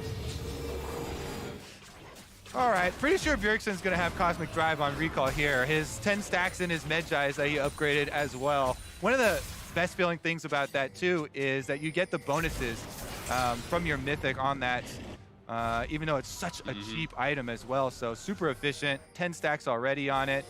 As soon as he goes to purchase one more time, it's really going to be pain. And this ult also lands. Good shield blocks a lot of the damage, though. Not going to be one shot just yet. Oh! Block it, shield! Flash away, stopwatch burn. That turret will die in time, or will it? Bjergsen gets the ulti. He's one hit from dead. There wasn't a wave. They couldn't finish the turret.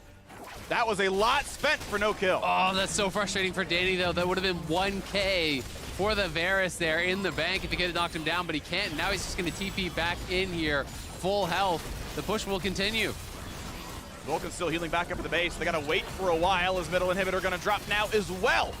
Dragon still comes up in 2.5. I should say Elder Dragon here. Big burst of damage. A flash away from Jojo. The dunk into the back line. Count him right now. 1, 2, 3, 4, and 5. Everyone is going to be down. The stopwatch only buys a second, as it's the third ace in a row. Team Liquid walking away with the Game 1 victory. The first to beat EG so far this year. TL on the way forward.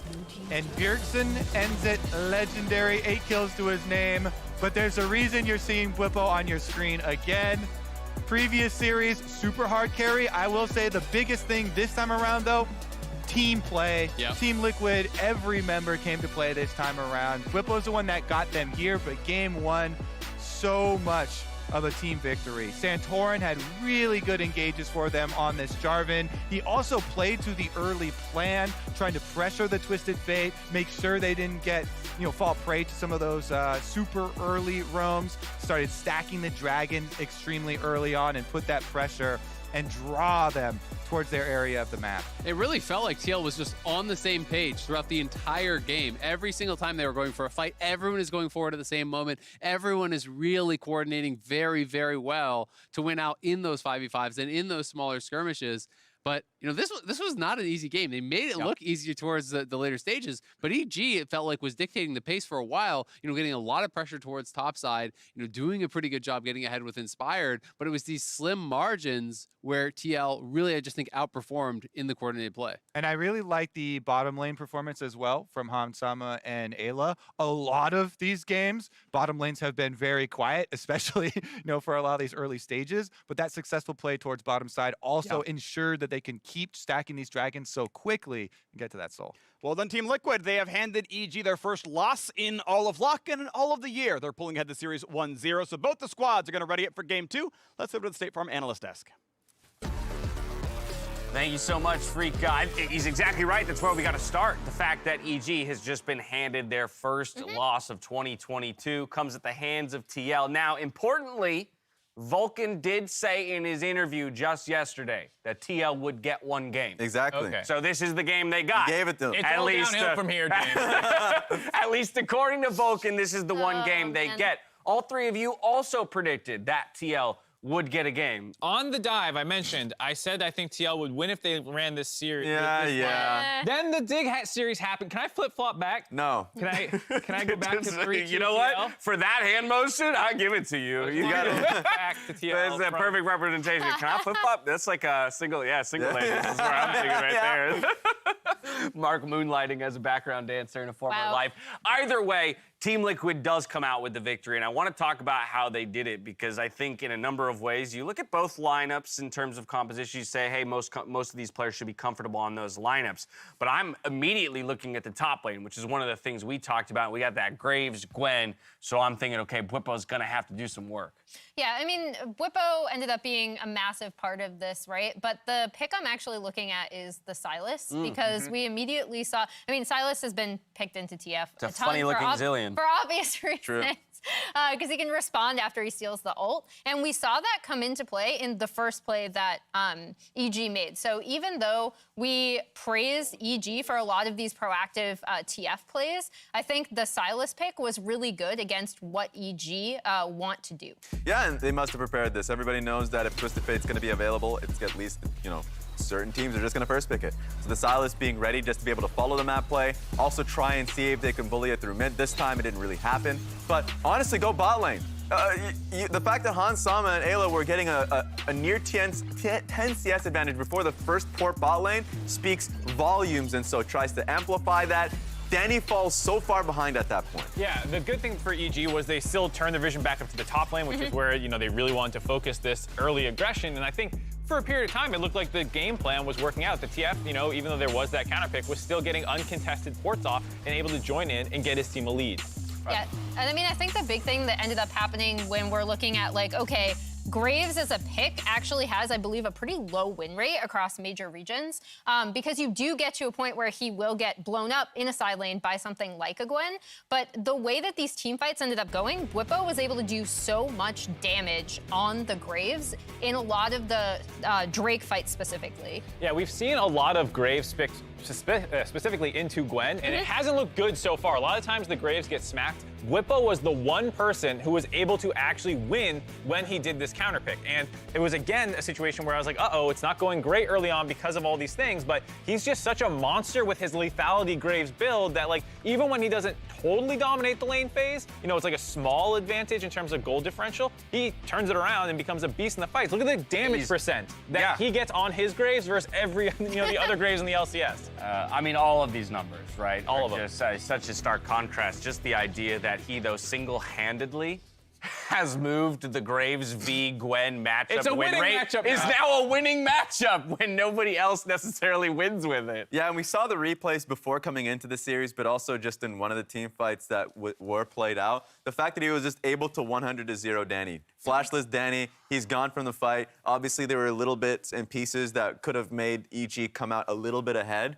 but that was the biggest part, that he was just flatlined by his Graves. So Bwipo putting in a clinic there. It was a good look from all of Team Liquid. Bwipo, of course, a big piece of it, but you already mentioned Bjergsen and the Silas in the mid lane. And for him, he was the one who came up the biggest in our Grubhub dub. Delivered the win for the squad with a big old quadra here right in the mid game. And the first person that came in with the engage is a super-powered Santorin, but it was, you know, as the fight that was going through, Bjergsen, who was just in large part playing a big piece of shutdown to the carry to that team fight. Yeah, and I think when you're looking at a Silas in team fights, the more sustained damage you're able to do, the better you'll do. Absolutely. And while they can't guarantee a win for your favorite team, Grubhub can guarantee that your delivery is on time at the lowest price, or they'll make it right. That's the Grubhub guarantee. Now make sure to look out all spring split for exclusive Grubhub deals to get you fed, much like Bjergsen was fed in this one. So, Silas, I think was a really cool adaptation. You're pointing at me. Well, I was going to follow up if you... God, please do. By all means, we sorry. can talk about the Lulu last pick, counter pick, but I think it was low-key really influential in this game, especially as it went later, being able to not only protect if someone's getting threatened by the Gwen, but to pair with the divers when a Bjergsen goes in, when in that replay Santorin went in, getting that extra bit of CC for the knockup. I think Ayla has been looking a little... still he was struggling without his Thresh pick, but this was a good bounce-back game from him and was a silent part that helped them explode that game once they got a lead. Exactly. They're surviving so long in these fights where Viego just seems invisible. Like, he's not able to do what he wants to do. There was a great fight in the bottom side river fighting for third Drake where the casters called it out. Like, he couldn't get a possession on Lulu. But the fact that these fights are going so long where he's not able to get one makes it difficult. So, Inspired sad after that one, and we'll see if there's any adaptations for him to be able to at least get one. To be fair to Inspired, though, at least invisibility is part of Viego's kit. So he's got that going for him. Okay, so we wow. spotted that one. Nice. EG, blue side, game number 2, no substitutions. Just took the first punch to the face that they'd take all 2022. How do they recover? I mean, I think we've seen EG have a lot of different looks in draft, so I'm not super worried that they'll be able to come back.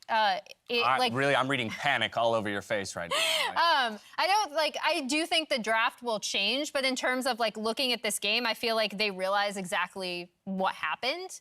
And, you know, they're just going to select blue side again. Yeah, I think what's the most curious part is what happens with the TF. Are they going to give it over to red side? Because yesterday, when they played against Fudge, they were willing to give up the TF because they're like, we don't think he has a good TF. But I don't think you can take that risk versus Bjergsen unless then, you know, you have JoJo ready to play the Silas side of the matchup, and then you get this really weird situation. Well, and in that game, they really wanted to go with the Diana Yasuo comp, but I assume that TL will just continue to ban out the Diana part of it. Yeah, and in this game, I felt as though there wasn't even that much action early on where you would expect J4 and Silas to try and bully the TF. So, like, knowing that it wasn't as bad as it could have been. True. So, it definitely makes it. So, I think there's going to be a pretty large adaptation going into the next game. Maybe just a Silas ban, knowing that they're on blue side. Sweet. Make it a little easier. All right, well, TL strikes first blood, but game 2 is coming up after the break. Today, though, we've seen the old guard, we've seen the new gods, and next week, we'll witness a new era for North America. Check it out.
Welcome back to the LCS Lock-In Tournament. Team Liquid have already defeated Evil Geniuses once, and they aim to do it a couple more times. Too late! We just saw your back twice. Maybe that was the intent. I don't know. Yeah, I wasn't trying to show my face. I was trying to show less of this. Just hide there, and then whew, my better angles. I wanted to do the sloth meme from the animated movie. Just go as slow as possible, turn back around. Yeah, Freak, that's the joke.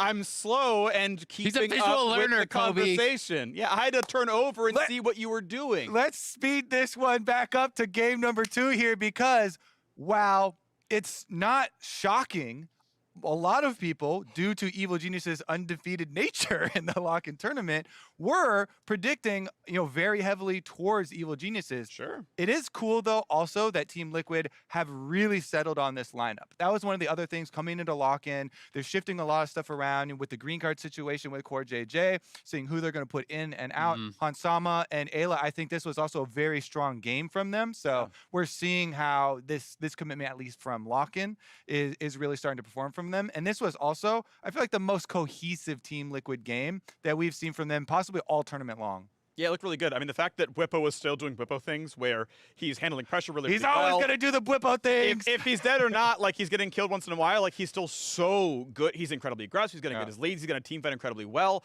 And the fact that it felt like he had more of a team this time around. Like, compared to the Dignitas series where it kind of felt like Whippo versus River and everyone else was kind of like hanging out for the ride, we had good performances from everyone else, right? I think it was Jat was bringing up the stat it was yesterday, I believe, about how Whippo had the highest percentage of team deaths out of like anyone in the major leagues by a lot. But one of the things that I really find interesting is this is a concept I remember hearing Hai talk about many years ago, was the idea that like trading your life as a resource, right? It's fine to die if you are doing more total damage, even if you don't get a kill in a team fight, right? So it's this idea about, exactly, you got a triple kill for Bjergsen by giving over your life and getting all these members low. And I really like how he plays for the team in that way. He's very, very aggressive with his flash, with his dashes, and always trying to maximize his usefulness in a team fight, even if that means he dies. Yeah, I actually love this topic, and we could go into a podcast on it. It's really cool. But it's also fun to see, when players don't care about, deaths, and they care more about making the good play for the team. Yeah. And something else that he always keeps his eyes on is doing damage to gain possibilities for your team. Even if this damage is not going to result in a kill, he will still give you another auto on the way out after you gank him. He will still chase you off of 3 players trying to punish his tower when he's got vision and knows that there are not, Twisted Fate ultimate going to come kill him. So those instances where he goes just for extra damage chunks also result in wins for them. Let's get into draft number 2 here, though. Conspicuously, again, Twisted Fate not let up. Not banned away. I would say Team Liquid feel pretty comfortable after the last game being able to answer it. Yeah, and because EG obviously lost, they got choice. They went back to blue side. It will be interesting to see if it's just kind of a salty run back. Are they willing to go towards the same composition? And if they are, if I'm TL, I'd be pretty darn happy about what your answers were from the previous game. So, and sometimes in these games, in the second game of a series, if you don't doubt your preparation, you can get a lot of similarities. Yeah, and on the same side, EG happy to go right back into it versus Team Liquid 2. Jojo did get later, a little bit later than expected, some very good Twisted Fate plays off to both sides of the map and capitalize on it. So coming down to play, I like it when they still have confidence in their prep. Again, no surprise though, Jarvan once again, boom, right back into it. Yep. You see an immobile Twisted Fate towards mid, you've got early ganking power with this champion, you have a very good ultimate to play against this champion, and very similar So far, opening. It's interesting, and honestly, if I'm thinking about this game from the point of view of Inspired, is this pre-recorded? Are we running the wrong one here? I mean, the hovers are different. The hovers are different. There we he was on go. Zillion for longer last time. Definitely confirmed a new champ select. You think about the Viego game, from his point of view, where he was up a lot in farm. There was that one fight in the river where it was so incredibly close to him actually resetting and potentially, changing the course of that game entirely. I need to shout out that Bjergsen keeps hovering Victor Lux, Victor Lux, Victor Lux, taunting Fudge from getting slammed yesterday or the day before. That's one of those shooting flame off into the horizons. What the heck? Why did he deserve that? Amazing. He just got a stray. He's not even in this series. What the hell, man? All right, well, so far, 3 for 3 on both sides. I'm still coming to terms with this. I think it's Bjergsen's almost always so quiet. He's oh yeah, I respect my teammates and I respect my opponents. Hope it's a good match tomorrow. Now he's Fudge, you're trash. I would like to further delve into this story because I know Freak's always looking for flame, but this very well probably it actually turns out that Coach and Bjergsen were talking. They're just debating about hey, these we champions. should, what about this? What about this? Yeah. And it's completely harmless. And Freak is no, bro, Lux TF's good, man. All right, let's continue on here, though. Once again, the Rakan getting banned out again. Now, this is pretty interesting because we didn't really talk about it last time around, but I really love the idea that an LCS team would possibly bring out some of the roaming smite support solo lane strategies too. Yeah. Rakan is another one up there with Janna. You know, Janna's not banned out also, so Karma. you would see more of a focus there, but it also is another really good engage option, you know, from the bottom side for TL to try and work with. So they continue to try and focus down, ban out a little bit here for Ayla / some. Yeah, I'm curious to see if there's going to be any changes in the ban. So That's Graves is getting banned out. So they dropped GP and they do ban Graves. So that is a pretty big change, but this means he could go Graves, which is a pretty good option into the Gwen in the early game. And also, having removed Scurvy, being able to remove the gold card is actually really powerful to answer those roams as well. So I think this makes a lot of sense. So we are going to have some divergence in the draft. And it'll be interesting to see if the support picks are going to differ at all. You know, we talked about Tahm Kench as an option in the previous game as a really good answer into the J4. You know, are they happy with everything else that they picked? I will say I don't like Braum in the sense that so much of his CC is just like that one stun, and he's going to run cleanse. You're not going to get a lot out of the cleanse. He's going to do double duty against Braum Q and against gold cards. Someone like Nautilus, where you have a hard knockup on the kit, or an Alistar with a hard knockup, that's not cleansable. You can't cleanse flash that. You can't QSS flash that. That'll actually keep the Aphelios locked down.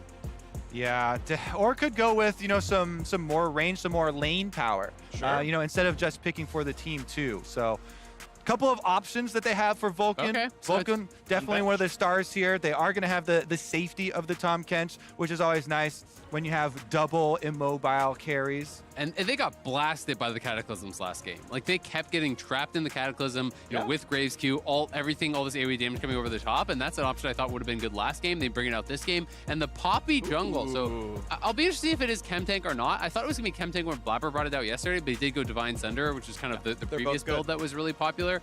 But a lot of people really liking Chemtank junglers again on 12.2. And this is going to give some answers to some of these dashing champions. You know, interrupt the J4 dash, interrupt Silas, who's in there. It is just going to be the one change for TL that is forced out by the Graves ban. They're running 4 for 4. The other ones are the same. But EG with a couple changes that I think really changes the dynamic of how their composition works. And there's some key things that lead into that choice of the two builds, because both are good in different scenarios. And Chemtank is better when you're facing, you know, full squishy team. Yeah. Because it does allow you to position for better wall bangs, and it does have really good proc damage, but it's flat damage. Meanwhile, Divine Sunder, percentage health damage. Yep. Very, very, very, very good against so many of these health stacking bruisers. Jarvan clearly is one of those, and being able to, you know, use his own Cataclysm against him, you probably won't even need extra movement speed to be able to get a wall or find a wall to be able to knock people into. And then Divine Sunder procs will do a lot versus him and people like Silas, who do have health but not so much resistances. Yeah, it'll be interesting to see which one he wants to go for, right? You know, because there's not a lot of like true tanks, but there is, as you say, some HP Health stackers stacking here. is the way to go, because like true tanks, the armor also makes it more difficult. So the HP stackers are the dream. Alrighty, well, trophy on the line. Who's gonna win the second ever LCS lock-in tournament? Team Liquid already up 1-0 in the series. In about an hour and a half, they could already be the winners. See if EG can bounce back with a different looking draft, force a different top laner, grab a different last two picks as well with the jungle and support. An $150,000 prize here. Not bad for a weekend tournament here for either of the teams, honestly. It's such a big prize pool, and I know a lot of players really, you know, having that extra motivation to play for pride, to play for glory, to really start the season off on the right foot here, to prove that they are the top of the table and they're the ones to beat. I mean, it's the game. It's why we're here. It's because we want competition. It's why you're pro gamers, to beat everyone else. Obviously, earning a living, important, but the fact that you can crush everyone. I know my youth competed for $0, and it felt good to win, you know, because that's what it was all about. And now we're here doing this some more. So, what's it look like in game 2? I'm just excited for this round 2 because, yeah, you know, Bjergsen did perform extremely well in the last one, get a lot of kills, but I don't think like there were super egregious mistakes from JoJo, and them having the confidence to run it back. This is what you love to see. Both of them sticking to their guns here. JoJo, again, gonna look as a team to get more control of the vision around mid lane, to open up those roams. This time around, I think Inspired on the Poppy is actually better positioned to do that versus J4 than previously. And I'm interested to see if it's going to be that heavy focus towards topside, because that's what it was last game. Slow. It's not going to be a kill. That's a really good double Q right there. Also, I want to point out, this is another variation on the Poppy jungle. It is not the phase rush, it is Conqueror Poppy. Ooh. Inspired wants to brawl. That'll be really exciting to see how he plays that out. It's also worth mentioning, first strike on the GP. Grasp is definitely still the most common. First strike is actually higher win rate and can be very effective, especially against these melee champions. It also amps up your barrel chains later on, can be really, really powerful. If you get a nice barrel combo into GP ulti with the first strike passive, in the mid game, that gives you so much gold. It's actually shocking how rich you can get playing this champion now between all of the passive income, and the extra gold for minions, last hits with Q, and then first strike if you get a really nice combo. Yeah, it certainly feels to me like a skew towards late game away from early game power, but obviously doing pretty well right now. Yeah, cashing in on that. But checking in on the junglers, Santorin did the kind of quick red start of Red Raptors. Didn't go for a level 2 Jarvan gank, which is a possibility in the Twisted Fate Sylas matchup, because Twisted Fate is trying to play the early lane phase so aggressively, going for harassment, trying to get a health advantage onto Sylas early on, while top lane is actually the more interesting of the two. And Jarvan is going to end his path down bottom. Similarly for Inspired, though, they're going to match down there. Yeah. So the fight over bottom Scuttle Crab should go the way of EG. They've got the Twisted Fate pushing in Sylas. They're the ones trading very heavily on the health bars, but currently, Bjergsen has burned, again, all of his potions. Maybe pushed out at 6 CS on a recall like last time. I want to point out that Impact's playing this lane really, really well. He has Ignite difference, right? So if you're both at 20%, Impact's already won the lane because you're dead to EQ Ignite, and, through Scurvy's cut by half. So he's kind of playing it now towards the edge. And again, there's the Ignite, there's the Scurvy, and Whippo, he will just barely live, but this lane that's a forced recall, almost certainly. Yeah, you can't actually recall there because Impact will just run past it. So now it gets really awkward, and you have this horrible situation where your recall is just going to get fully stopped. You have to run beyond the tier 2 tower to actually recall, then TP back. And this is so rough. Oh, does he EQ him? Oranges are up. Does he EQ him? No, just take the recall. That's so greedy. He also has flash. That is so insanely greedy right there. Don't listen to Freak the Devil on your shoulder. Well done there by Impact. And the reason it's so greedy is because you really screw over your recall timing to get your purses off and get back to the advantage and that you maybe die. Yeah, the advantage that you just created kind of gets thrown into the garbage there. So well done, as you were saying, leading up to it. But what if you kill him? By Impact and denying. I've seen your games, Freak. You go for that. It's bad. You also die for that. There's a reason I only end in Diamond 4 every season. I make a lot of bad choices. But it is fun to go for. Not in this case, though. And I'm going to be interested to see if JoJo is going to make the early roams. Because remember last game, he was up a couple waves, but he actually lost that advantage off of an early roam top where Bjergsen was able to catch up. And look at the rewards for Impact for not going for the greed play. You get a big pushing wave, bounced off of the turret back in your favor. And this means Santorin's got to come over here to play off of this basically mini objective that has been created by the top laners. And junglers have to answer triple stacked waves like this. This is just so much gold up there. And you save your TP. You didn't even need to use it because of the timing on that. You get the earlier base, you walk back the lane, you hold the TP, knowing even if there is a move up to top and you get ganked, you're not going to lose much off of that. You can just TP right back. Yes, Whippo will get the reset, and I believe he is playing Futures Market to be able to grab the Sheen there, so, he'll have a pretty decent buy himself. Yep, he is negative gold, so Futures Market allowed him to get the call, and it allowed him to get the Sheen, so it did kind of bail him out of what would have been a no-buy, essentially, off of the first push, and that just does show some of the power of this rune can be really undervalued, because he would have come back with actually a pink ward as his only buy. Yeah, he wouldn't have been able to get anything. That first recall would have been chilling, and then that second recall is like, I finally shoved it in, now I can buy Sheen. That's just kind of awkward. So yeah, the Cole already paying forward, looking pretty good. And now we look at the first dragon. Keep in mind, Santorin killed it by around this time last game. Yeah, so Bjergsen does not have his teleport, so you can easily surmise with the mid laner going back, not going to go for this dragon. And now it's really this war over the vision war through the river. Blue one here on the top side, so possible moves from EG coming from this area, but on support roam timers, they actually go up through to try and clear out the vision leading towards that dragon, towards this mid lane. Now the level 6s come in. This is the point where you put so much priority on keeping track of the Twisted Fate hovering to either side.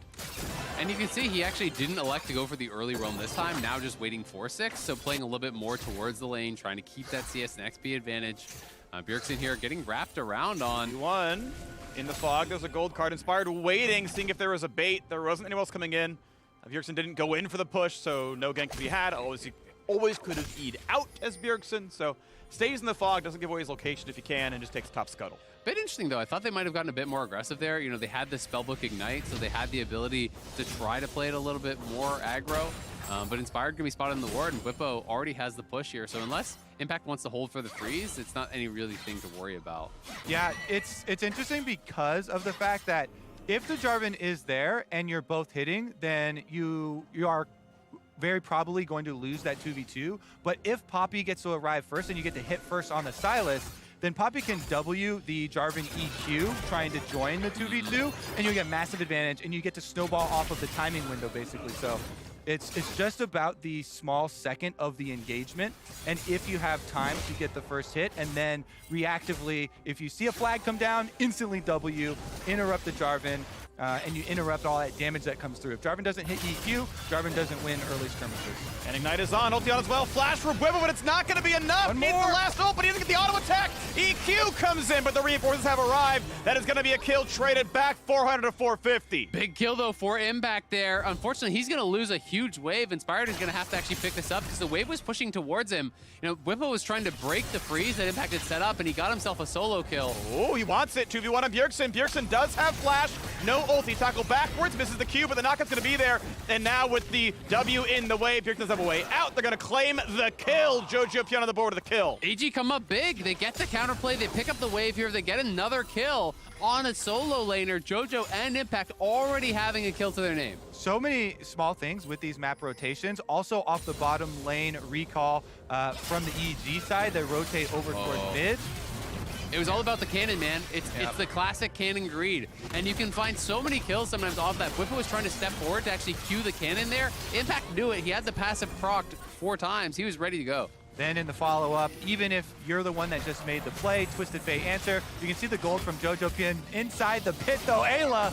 No aggro dragon, some extra damage being put across right now. Vulcan gonna tank him as best he can. Flash wage from Ayla, and now has a teammate. Bjergsen's around. Is it going to be enough? Is the question. Blast plant means safety. Hansama trading with Danny back and forth. Now in the front line. Cataclysm comes across. Vulcan will drop, and round 2 is here. Slows on an impact, trying to run away. Does have the ability to keep walking, but the health bar's getting lower and lower, and he is down. A double kill in for Hansama. It's a repeat of last game. EG forcing a fight in the river. TL are better prepared for it. Hans with a stacked up truck rooms gets a double kill there, and EG's advantage is gone. And I love this choice, not to go for the dragon and the delayed rewards of dragon stacking.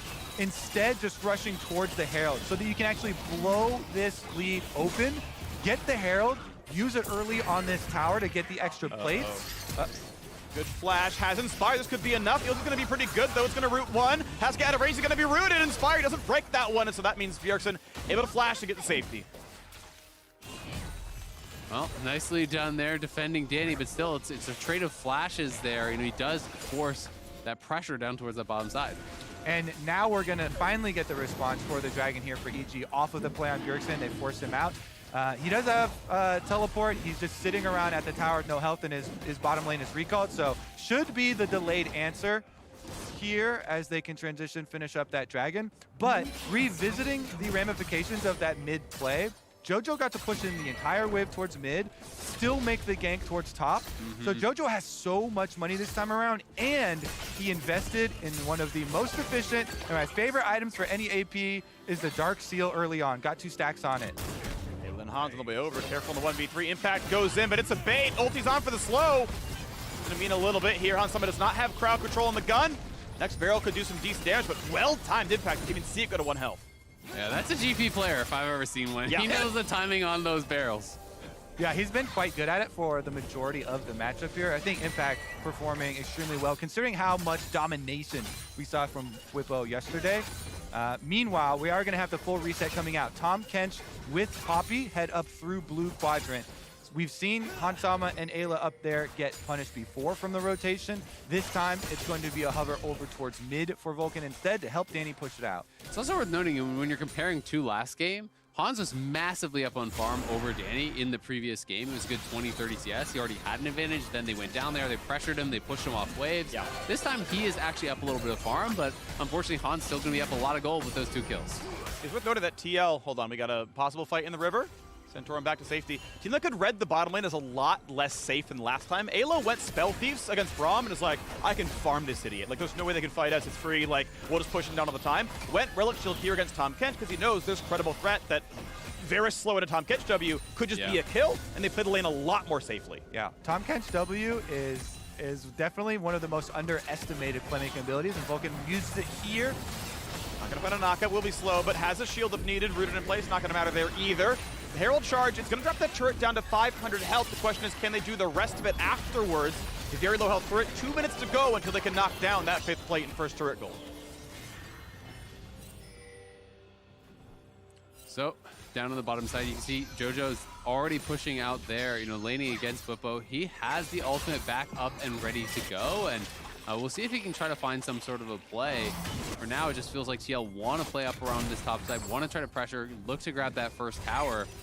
And EG are happy to spread the map, more of their vision kind of centered around that bottom side. And one of the things that you should be looking for as Evil Geniuses here is trying to punish the flashless members. Hansama's got flash and cleanse, so that's not a great playmaking target for JoJo on his Twisted Fate. He's got his ultimate ready to go, as you say, plus his own flash and a stopwatch. Like, he's kind of riding this curve. He got one of the early kills, Dark Steel stacking. EG want to push out the lanes and try and make another play, but it's a good answer from Team Liquid. They're cognizant of this. Hansama, go mid. You've got Lulu with you. You have double summoner spells. You are not vulnerable at all. And they have Silas Bjergsen all the way on the other side of the map. But Twisted Fate, you can only get halfway across the map, can't get all the way up there, and they're kind of denying by lane assignment that pickoff opportunity.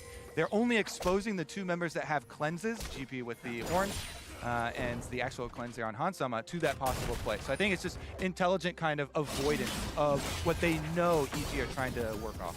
Yeah, absolutely. And EG haven't been willing to try to get aggressive in the enemy jungle and try to punish someone like the Jarvan with that. Because if you can try to set up that play, then, well, Silas not being in the same lane as the TF can become problematic because you can't actually steal the ult to match. So, EG, we'll see if they want to get a little bit more aggressive here around these next neutrals. They do have the first dragon. I do think they want to continue stacking and set themselves up with a win condition there so they can play sides. And, even if you get the first 2 dragons and you threaten the other team to try to force to kind of respond to that on the 3rd one, well, then you can play sides with your TF and your Gwen and buy more time there because Impact is actually falling down quite a lot in gold. I mean, he got that solo kill, but then he was roaming to actually answer some of the plays. He died on that roam. Bwipo went call and is just GP with first strike, so he has so much extra gold. And I will say, one of the big differences in CS was afforded by that lane swap, so a lot of it is in JoJo's hands. That's why we see him far and above at the top of this ladder here. He also basically got the extra wave. Loaded. Yeah, he got the extra wave out of the trade, but Bwipo with the Trinity Force GP as well. This is definitely a big bonus for me. Freak's got a crush on him now. I love seeing the damage pumping here coming out of it.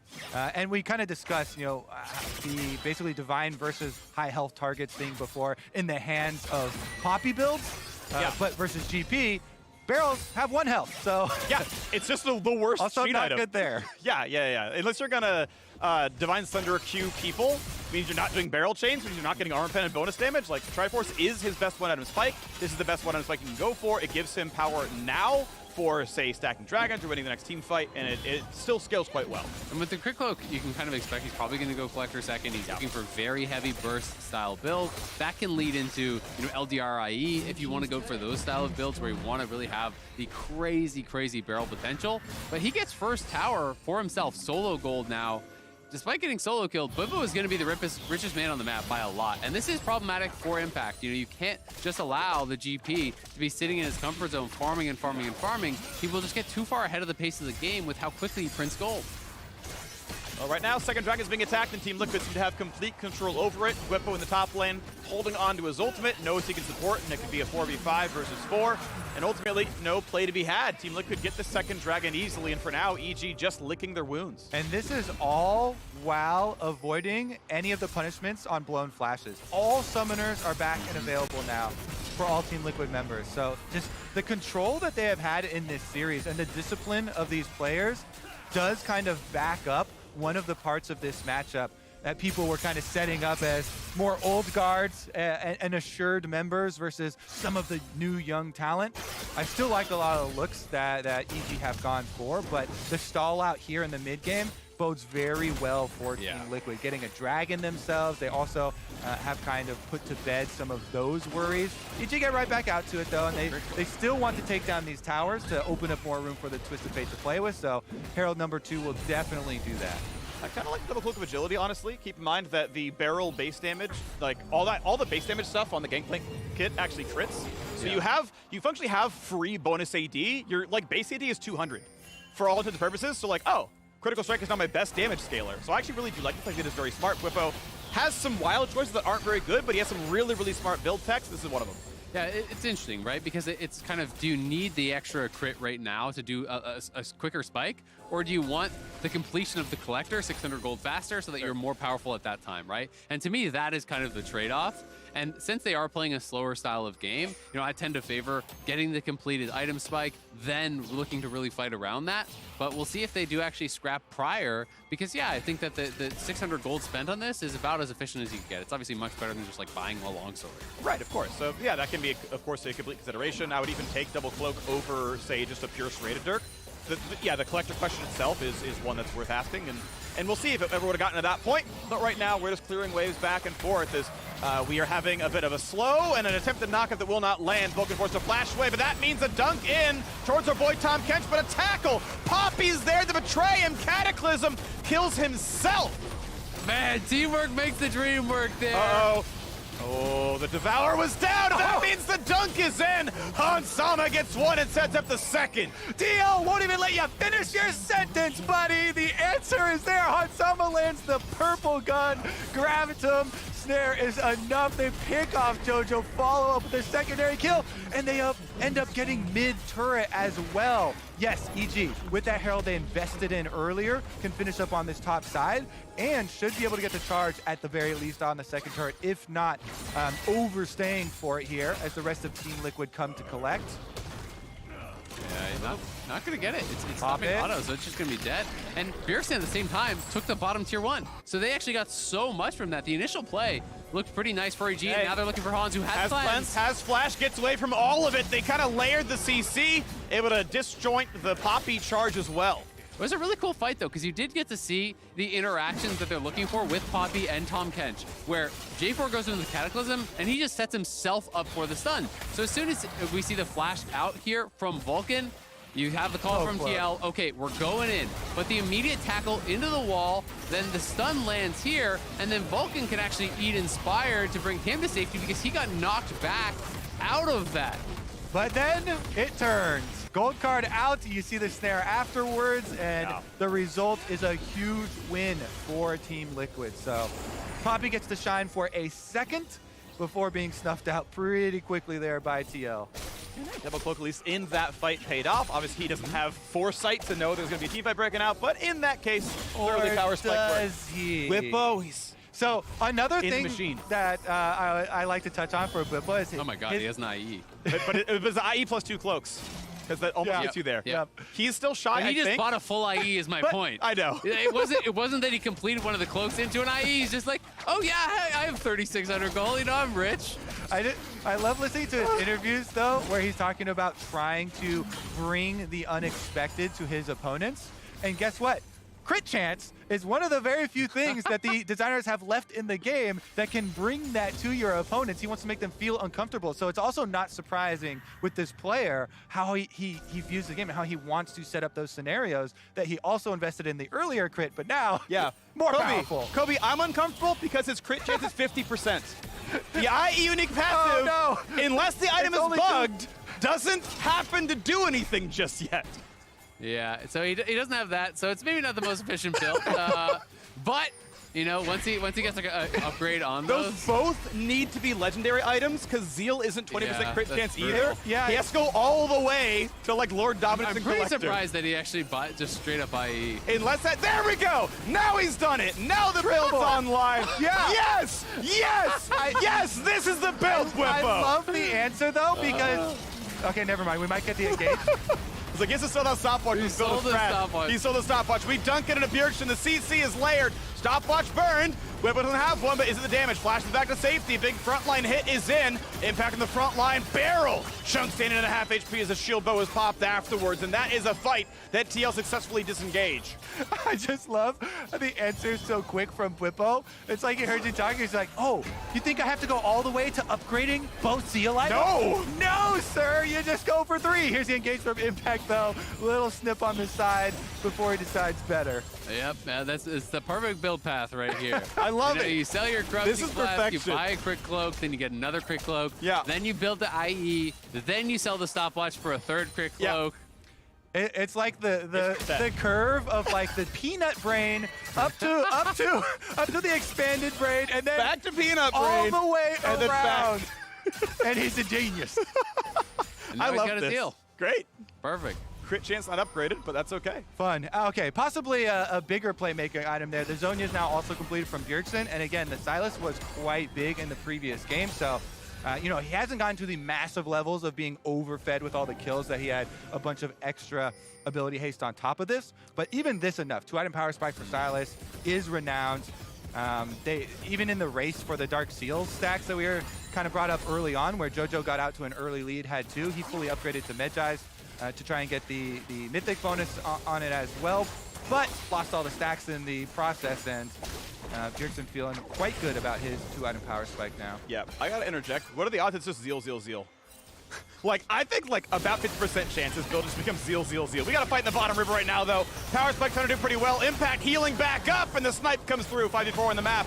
Okay, we got a dunk coming across, but there is a Tom catch, and he's gonna burn a stopwatch first, and now to eat his teammate. Back to safety, shield is on, Jojo Pyun is out, but the chase down is nearly enough. Hansama is not afraid. Forceman flashes away.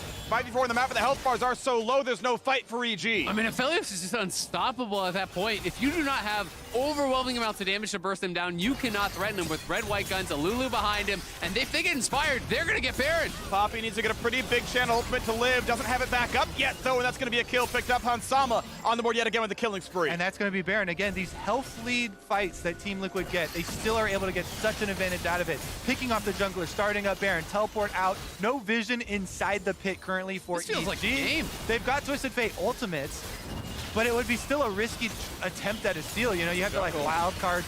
Their snipe is pretty good. Their snipe is actually pretty good. It's Yeah, playable. the execution.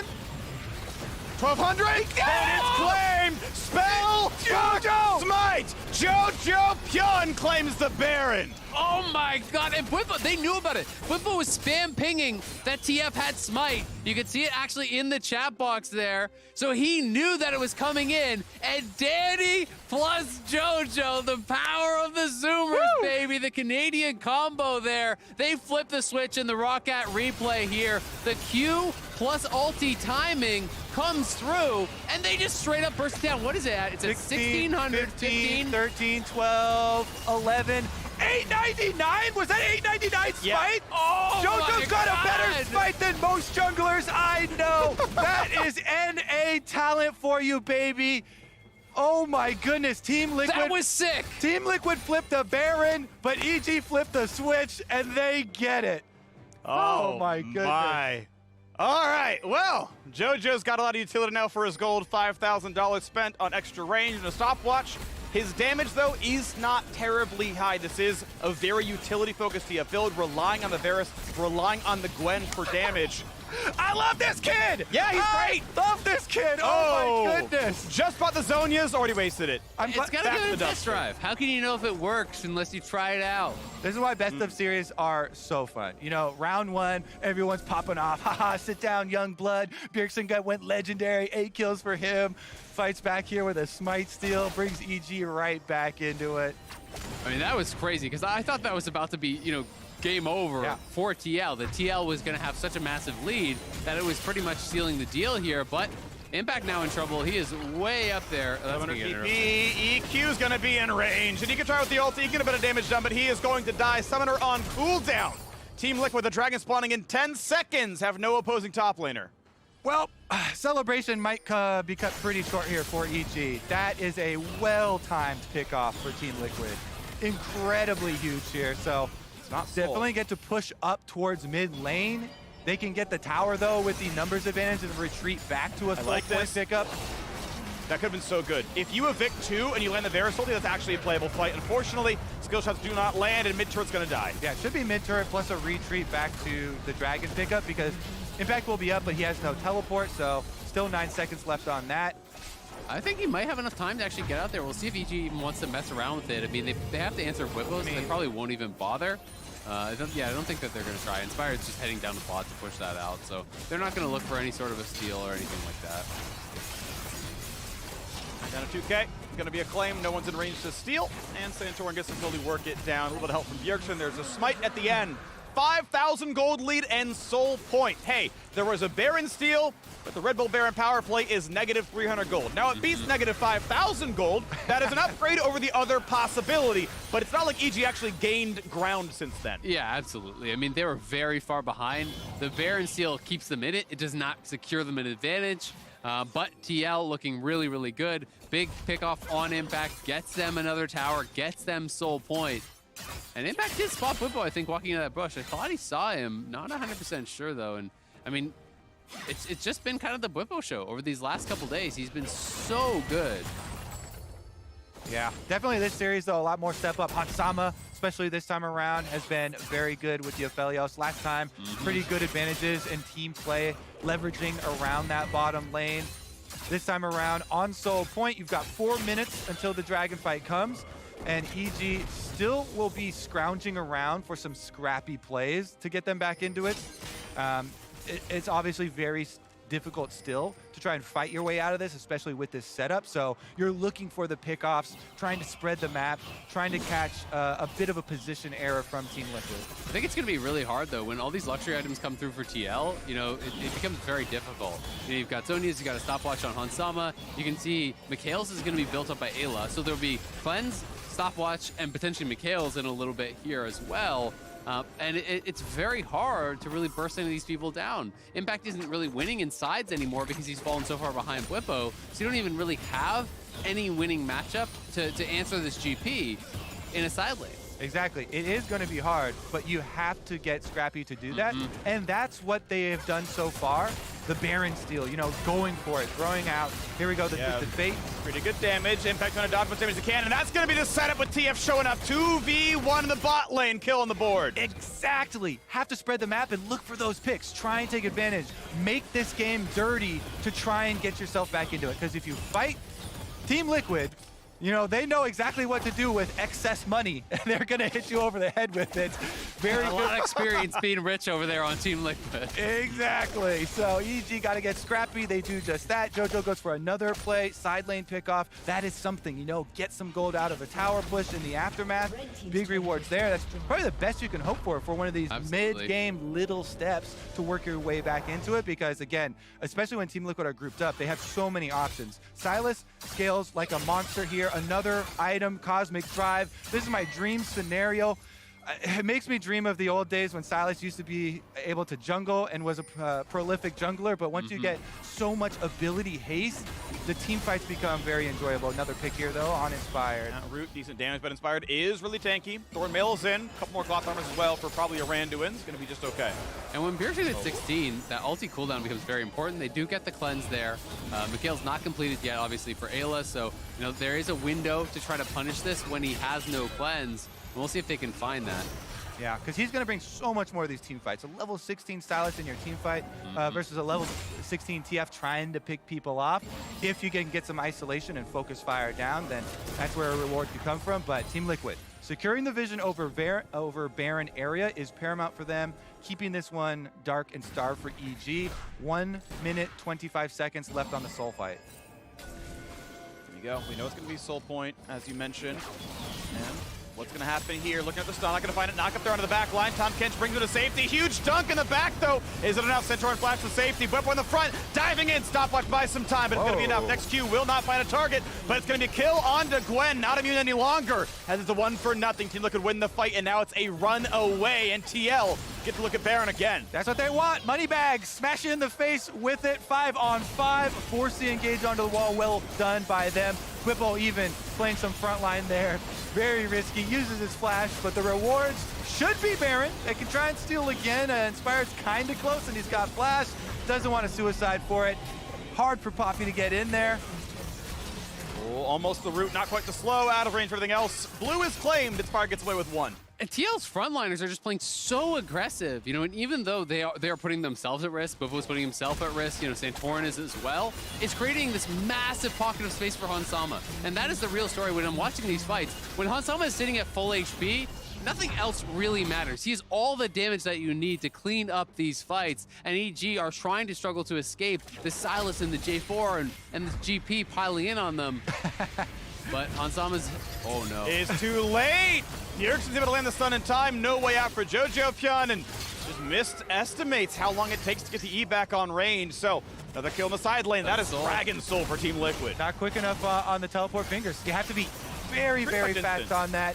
Bjergsen comes in, even though he's the old one in the situation, able to get the kill, and that is going to be another, like, drop in the bucket here for TL, because already up against the wall, EG, as we said, you have to get scrappy. You have to try and play so risky to spread the map and open up areas where you could punish.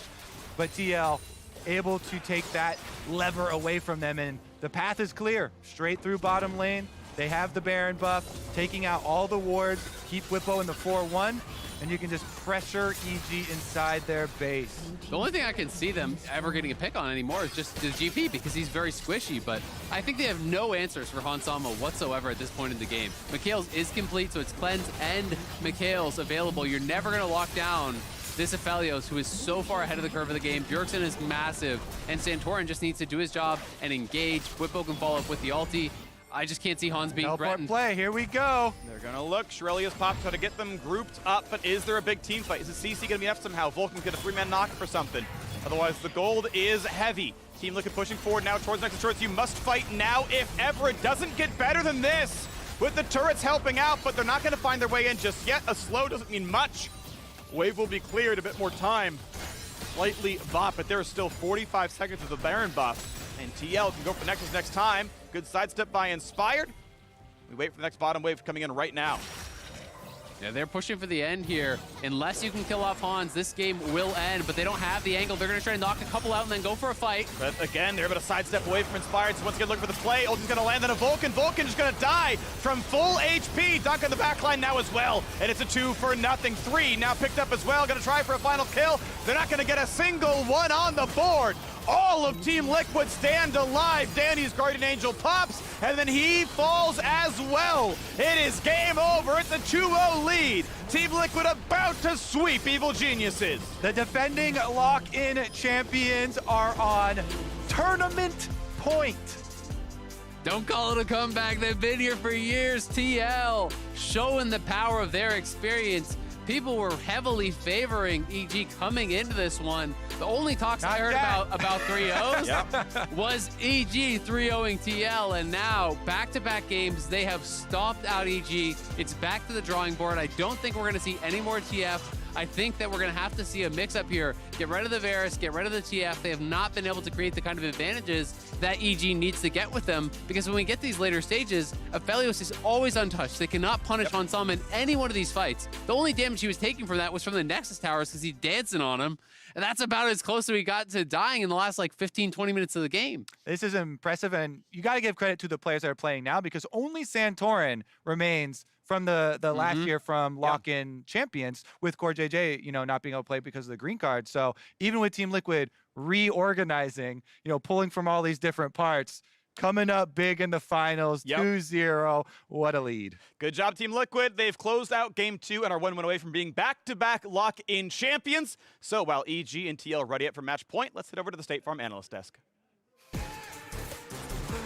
Welcome back to the State Farm Analyst Desk, where, surprise, surprise, things have not gone the way we expected them to go. It's TL now sitting pretty on series point already, 2-0, handing another loss over to Evil Geniuses. And we did almost get it. Looked like we just might, Raz, get that salty run back. And in some ways, I was kind of hoping for it, but a couple of key adjustments were made. Yeah, the Graves ban came in the tail end, so even though the first 3 picks in the first phase was like, oh my God, they're actually going for it. No, the change comes through. the Crit Cloak family GP comes into play. Yeah, we're going to get to that. It's interesting to me that EG seemed to identify that they thought the Graves was the problem in removing it. I didn't necessarily come away from game one going, Graves was the issue. Yeah, I mean, we spent a portion of time talking about the Sylas counter pick, and they did nothing to address that angle of it. And, you know, lo and behold, I think we were proven right. But at the same time, I think you got to give some credit to Bwipo as well, showing that he has more in the tank than just the Graves. Yeah, you get rid of it. But GP is the classic counter pick into the Gwen. And even though there was a bit of a risky start to this game, he took first strike Graves, which is pretty trash in terms of, like, early skirmishing potential. But he made it through there and was able to actually generate, I believe, 1,000 extra gold by the end of the game because you already kind of win this lane just naturally with the kits. And we talked about previously how, like, EG have always been kind of ahead on the play, right? Well, the team to make the first move in both of these games was TL. So there's actually a run of play where they go back and forth. Yeah. Here's where EG strikes back with JoJo on the TF. But the way that EG like to play TF means that if TL are ahead on a lot of these plays, EG is responding in a way where they're not dictating the pace of the game. That's why you just feel like every play needs to have other members along the ride, because if you don't know what the timer is going to be with Twisted Fate port and everything like the previous fight, just like what Bjergsen was trying to do, getting the wave in, you get bit. So things like that happen. It's fun to be able to see 2 games in a row, whereas Twisted Fate, Sylas, both essentially just making it a game of who can get the sidelines first. But this is what we're here for. It's fun. I personally love it, right? I mean, who would have... I'm amazed, actually, in some ways that we didn't see the Sylas come out sooner and be more prevalent against the TF, if only because it can either match or just become its own TF in a number of ways. I mean, he has some certain weaknesses in terms of, like, the way you build him and damage and how he fits in team compositions. Like, you'd see... I think if you saw more Sylas picks without thought in terms of where damage is coming from, you'd see a lot more people being like, well, this Sylas is doing absolutely nothing and then just dying. That's terrible. So it depends on the team composition. I think obviously you had the GP, the Aphelios. Hans was massive in this game. He was. So yeah. Go ahead. I was gonna say, to throw that in as well, as I feel like we brought up Santorin versus Inspired a little bit in the pre-show, and Inspired has not been getting the better of him after feeling he was running the tournament. I think that's actually been one of the key parts for why the JoJo and Inspired combination hasn't gotten off the ground. Santorin's looked really good. These team fights have been, it feels like, really difficult to get past the J4 ulti, the GP ulti. It's creating so much space. Exactly. Like, it's just been a constant. So I think just looking at the draft as a whole, the change probably should come from side selections doing a big work in bot lane. I think Lulu's putting in a lot of impact. I think J4 blind has been working out really well for Santorin. It's been throughout the split, and so it's just making their engages so much easier. We'll get into some of what we expect to change or want to change before we dive into Game 3 in just a bit. But before we do that, I do want to hit on a couple of bright moments here for EG, most notably JoJo on the Baron steal. It's our Rock Cat big play of the day. And while it didn't result in the win, once again, a Spellbook user comes up massive for their team and getting the smite steal. And Kobe, I must say, nothing warms my heart more than watching him derive joy and glee out of a jungle moment. Yeah. And this smite steal with the damage and the health that was left on the Baron is just pixel perfect. Yeah, I mean, he likes watching other junglers suffer, so he was counting it That's down, what it was. seeing exactly Yeah. how egregious it was by Santorin that JoJo got it from. And I put him on blast! $8.99. I mean, that's a good smite from JoJo. Pretty damn good. Yeah. So, like, incredible to see it from him, because in moments like these, when you're far behind, it feels like everything is going against you, just finding that play to bring your team hope, the hopium. You love to see it. Now, I gotta wonder, small thing, I'm just gonna throw this out as a wonderment, is... Wonderment? I don't know, making up words on the desk here. Do you think there's ever been a player who has smote, that's the word, I was like, oh my God, smote a Baron in a pro game at exactly the damage needed? Or is that the closest it's ever been? I don't know. Internet sleuth, go figure it out for me. Post-game breakdown shows a fairly dominant game for TL. Doesn't necessarily surprise me because it's a lot of what they showed us in game number 1 as well. And so that's where I want to kind of dive into the things that are working for TL, the things that aren't working for EG. A name that you called out already, Emily, is Hans on TL, and maybe under-discussed up to this point for the squad, but he was a big part of this one.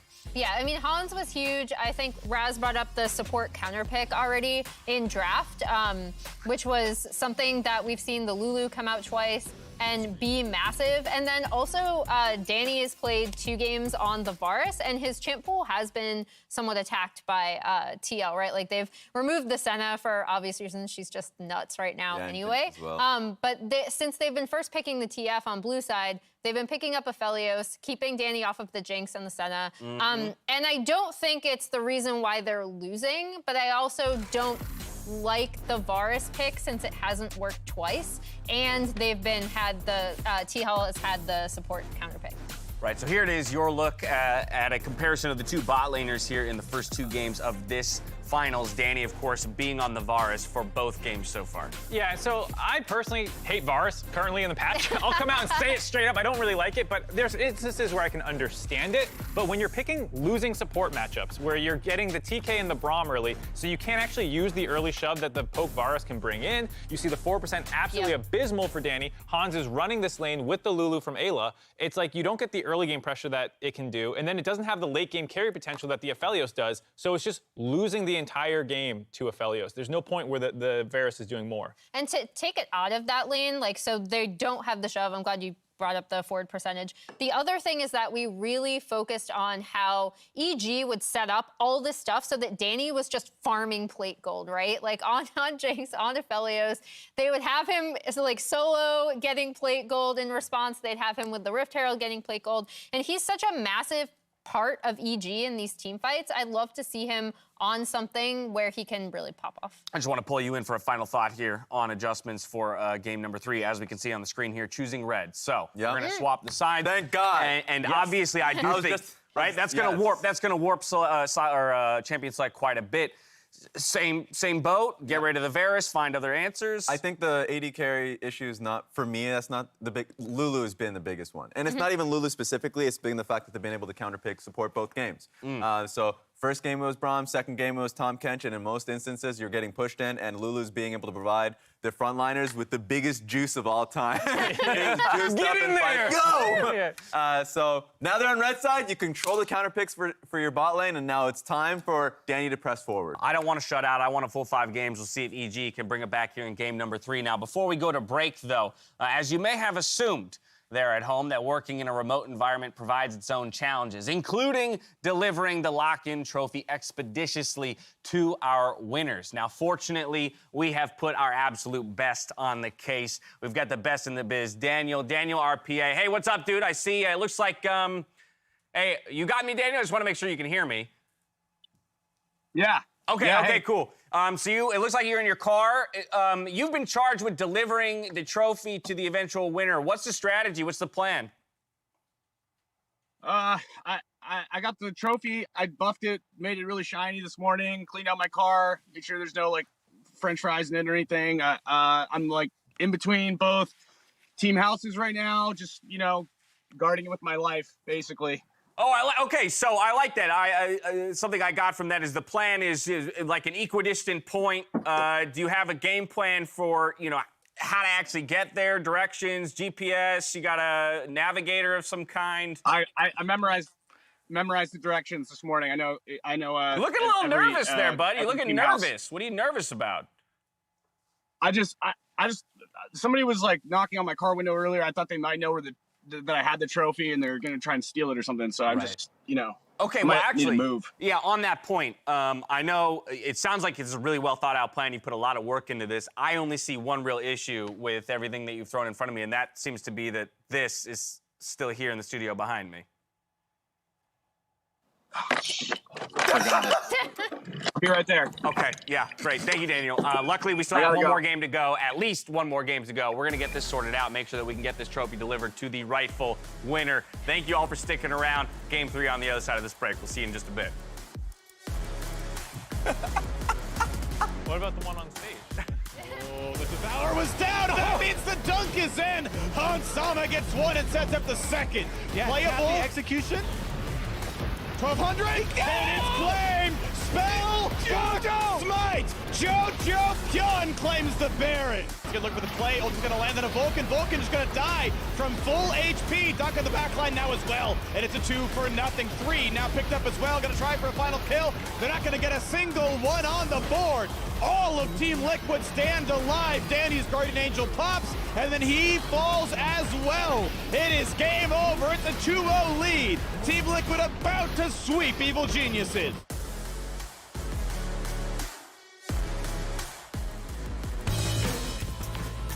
Get ready for Assist of the Week, presented by State Farm. This assist is for everyone who has ever played the bait and turned the tables, just as Poom did against Cloud9, with his out-of-position act that turns into a terrific engage. This objective spawn, giving them great positioning and flank. Here we go, Poom with a 3-man knockup, and the follow-up is there this time. Cloud9, your fight is already over. CLG.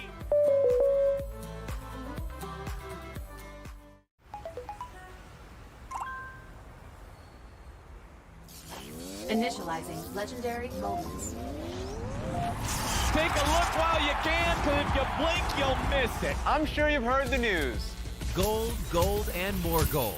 Here comes the big play. Oh, that's perfect timing. You can see this one coming. They get what they need. They got the mid. They got the support. They got the top. Are they going to give you some fun League of Legends? Yes, sir. Yeah. Welcome to the LCS. FTX, official cryptocurrency exchange partner of the LCS. Sequence complete. A lion! Ah, yes, the king of the jungle. Time for a Red Bull. Red Bull? Still, you'll never be faster than a lion. I don't have to be quicker than the lion, just faster than you. Red Bull gives you wings.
Welcome back to the 10th year of the LCS. My dentist told me to floss, and I was doing that all break long. My dance moves are out of sight, quite literally, because it's unnecessary. Unnecessary.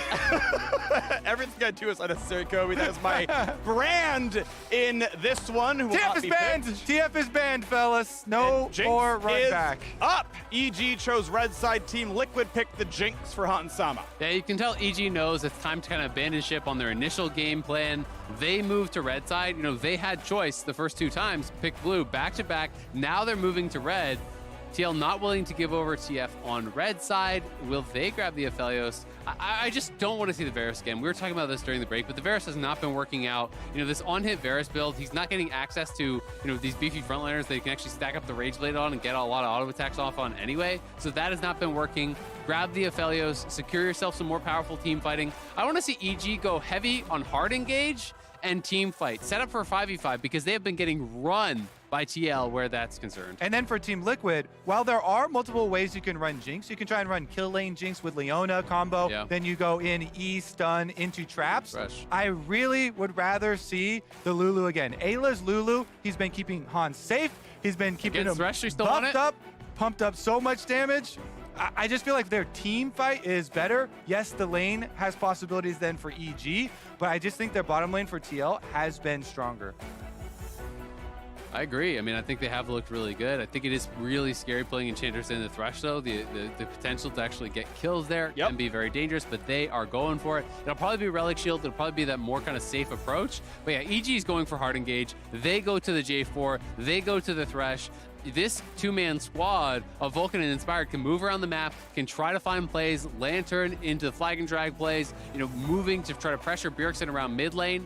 And I'm also super interested to see where the final pick will go for EG. Is it going to be a last pick here for JoJo, or is it going to be about trying to get Impact a really winning matchup where he can actually contest Bwipo, because Bwipo has been kind of derailing their side lane plans. And would Team Liquid rather focus on mid lane bans for EG now? You know, Victor is still available, stuff like that to scale in and carry team fights later, or also try and answer for top lanes to whittle it down into a more Bwipo friendly area, because I feel like Bwipo can reach more into the unexpected for champion pools.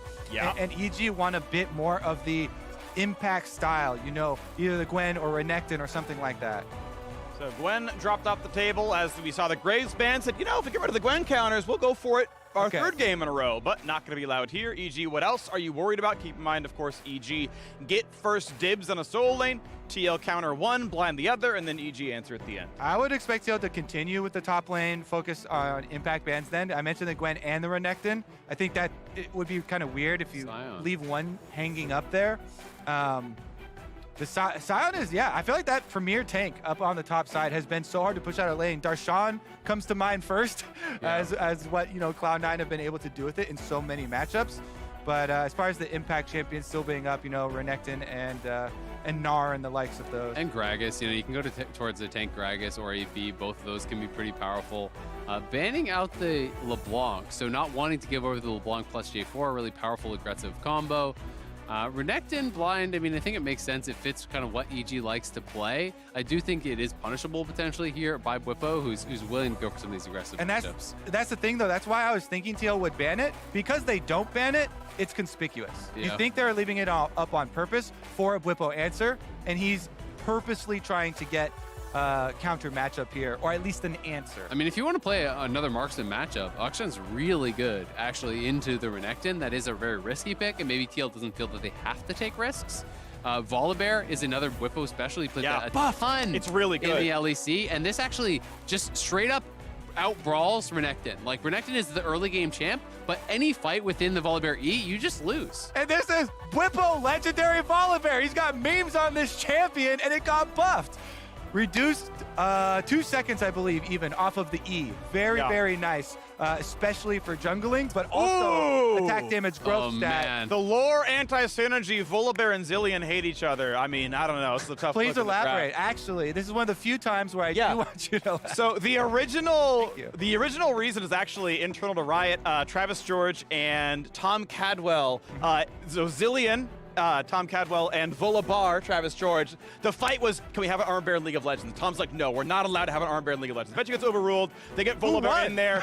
Yeah, Volabar won. Travis George got his armored bear, and then it's like, well, now Zillion and Volabar hate each other. It's just required. So, testy relationship on the Rift right now. I do really like the composition to get back to the lore and the game here. Bjergsen Zillion, this is, I would say, the most well-known champion. He's so good on the Zillion, and I love Zillion as a pairing not only with hyper carries like Jinx, but Xin Zhao and Folly, speeding them up, sending them in, allows you to play aggressively in the early stages, and then Hans Sama is going to have Lulu speed plus 99% speed up from a Zillion later on. That is going to be really hard to deal with, but JoJo, I think it's a strong answer. There's some great ults to steal. Stealing the Zillion ult is always really, really powerful as that stylist, and they have a lot of early game proactivity, so I do feel there's more pressure on EG to get things done early compared to TL, who I think is going to be super happy playing a slow, even game. Yeah, early in his career, Bjergsen's most famous champion, the Syndra, what earned him his spot over here in the first place, coming over to TSM.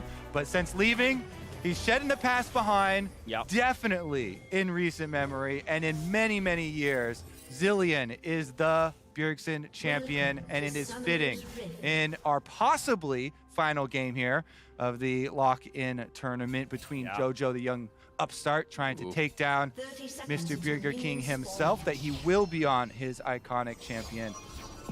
So a small little adaptation here. Ayla's kind of going the middle road where you go Guardian plus Spell Thief, so he's still actually valuing the mana regen on that, which I think is so nice for enchanters, but he's not going full defensive with the Relic Shield as well. So, it may be one of those games where you just have to accept that you're going to stack it very slowly, but I still think that can be fine. Your support item does come online a little bit later if you're going to play defensive with it, but the mana regen really does pay off. Yeah. And if you think you're safe in the lane, right, if you can dodge the hooks and whatnot, if you can always play behind minions, this is going to be a very testy game because I think it's going to be close. Who's going to get first pressure? Who's going to do more? Both these champions are really, really strong in the early laning phase.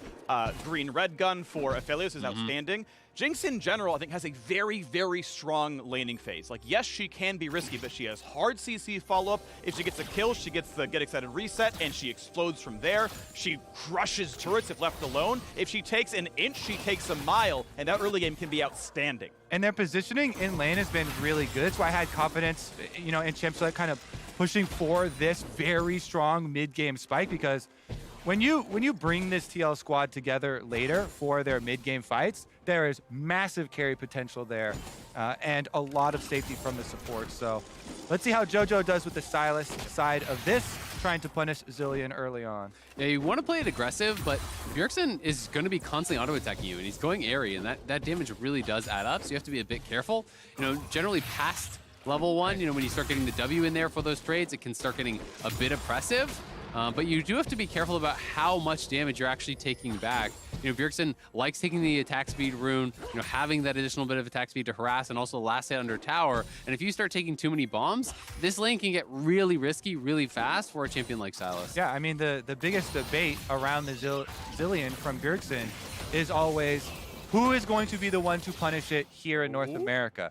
Going to get a wraparound a gank, though, from Inspired with his sweeper on, so he knows he's not been seen. He's waiting on his EQ cooldown now. Here's the play. Here we go. And now how well can you get away? Flash play onto slow. Hans Sama knows he is gone, takes the hook, and they should give the kill to Aphelios. Good job, Inspired. Red, Raptors, Gromp, bottom lane, first blood. Exactly. The fastest level 3 you can get, right down to the bottom side. Wants to punish them early. This TL bottom lane has been a problem for them all series long, and Inspired's gonna change that story. Yep, and Danny getting first blood, so good. Plus, they got the flash off Ayla, and he didn't have to commit his own flash. So you could look for a repeat gank here for a flash EQ, knock up that Lulu, and potentially get another kill. Yeah, it will have to be the Hex Flash, like out of a brush or something, to get the surprise, but that's why you take Hex Flash. Is it going to be a kill? Slice and Dice is going to be safety here. Knows Whipple's cooldowns aren't back up just yet. Gets away before the second W is the important part.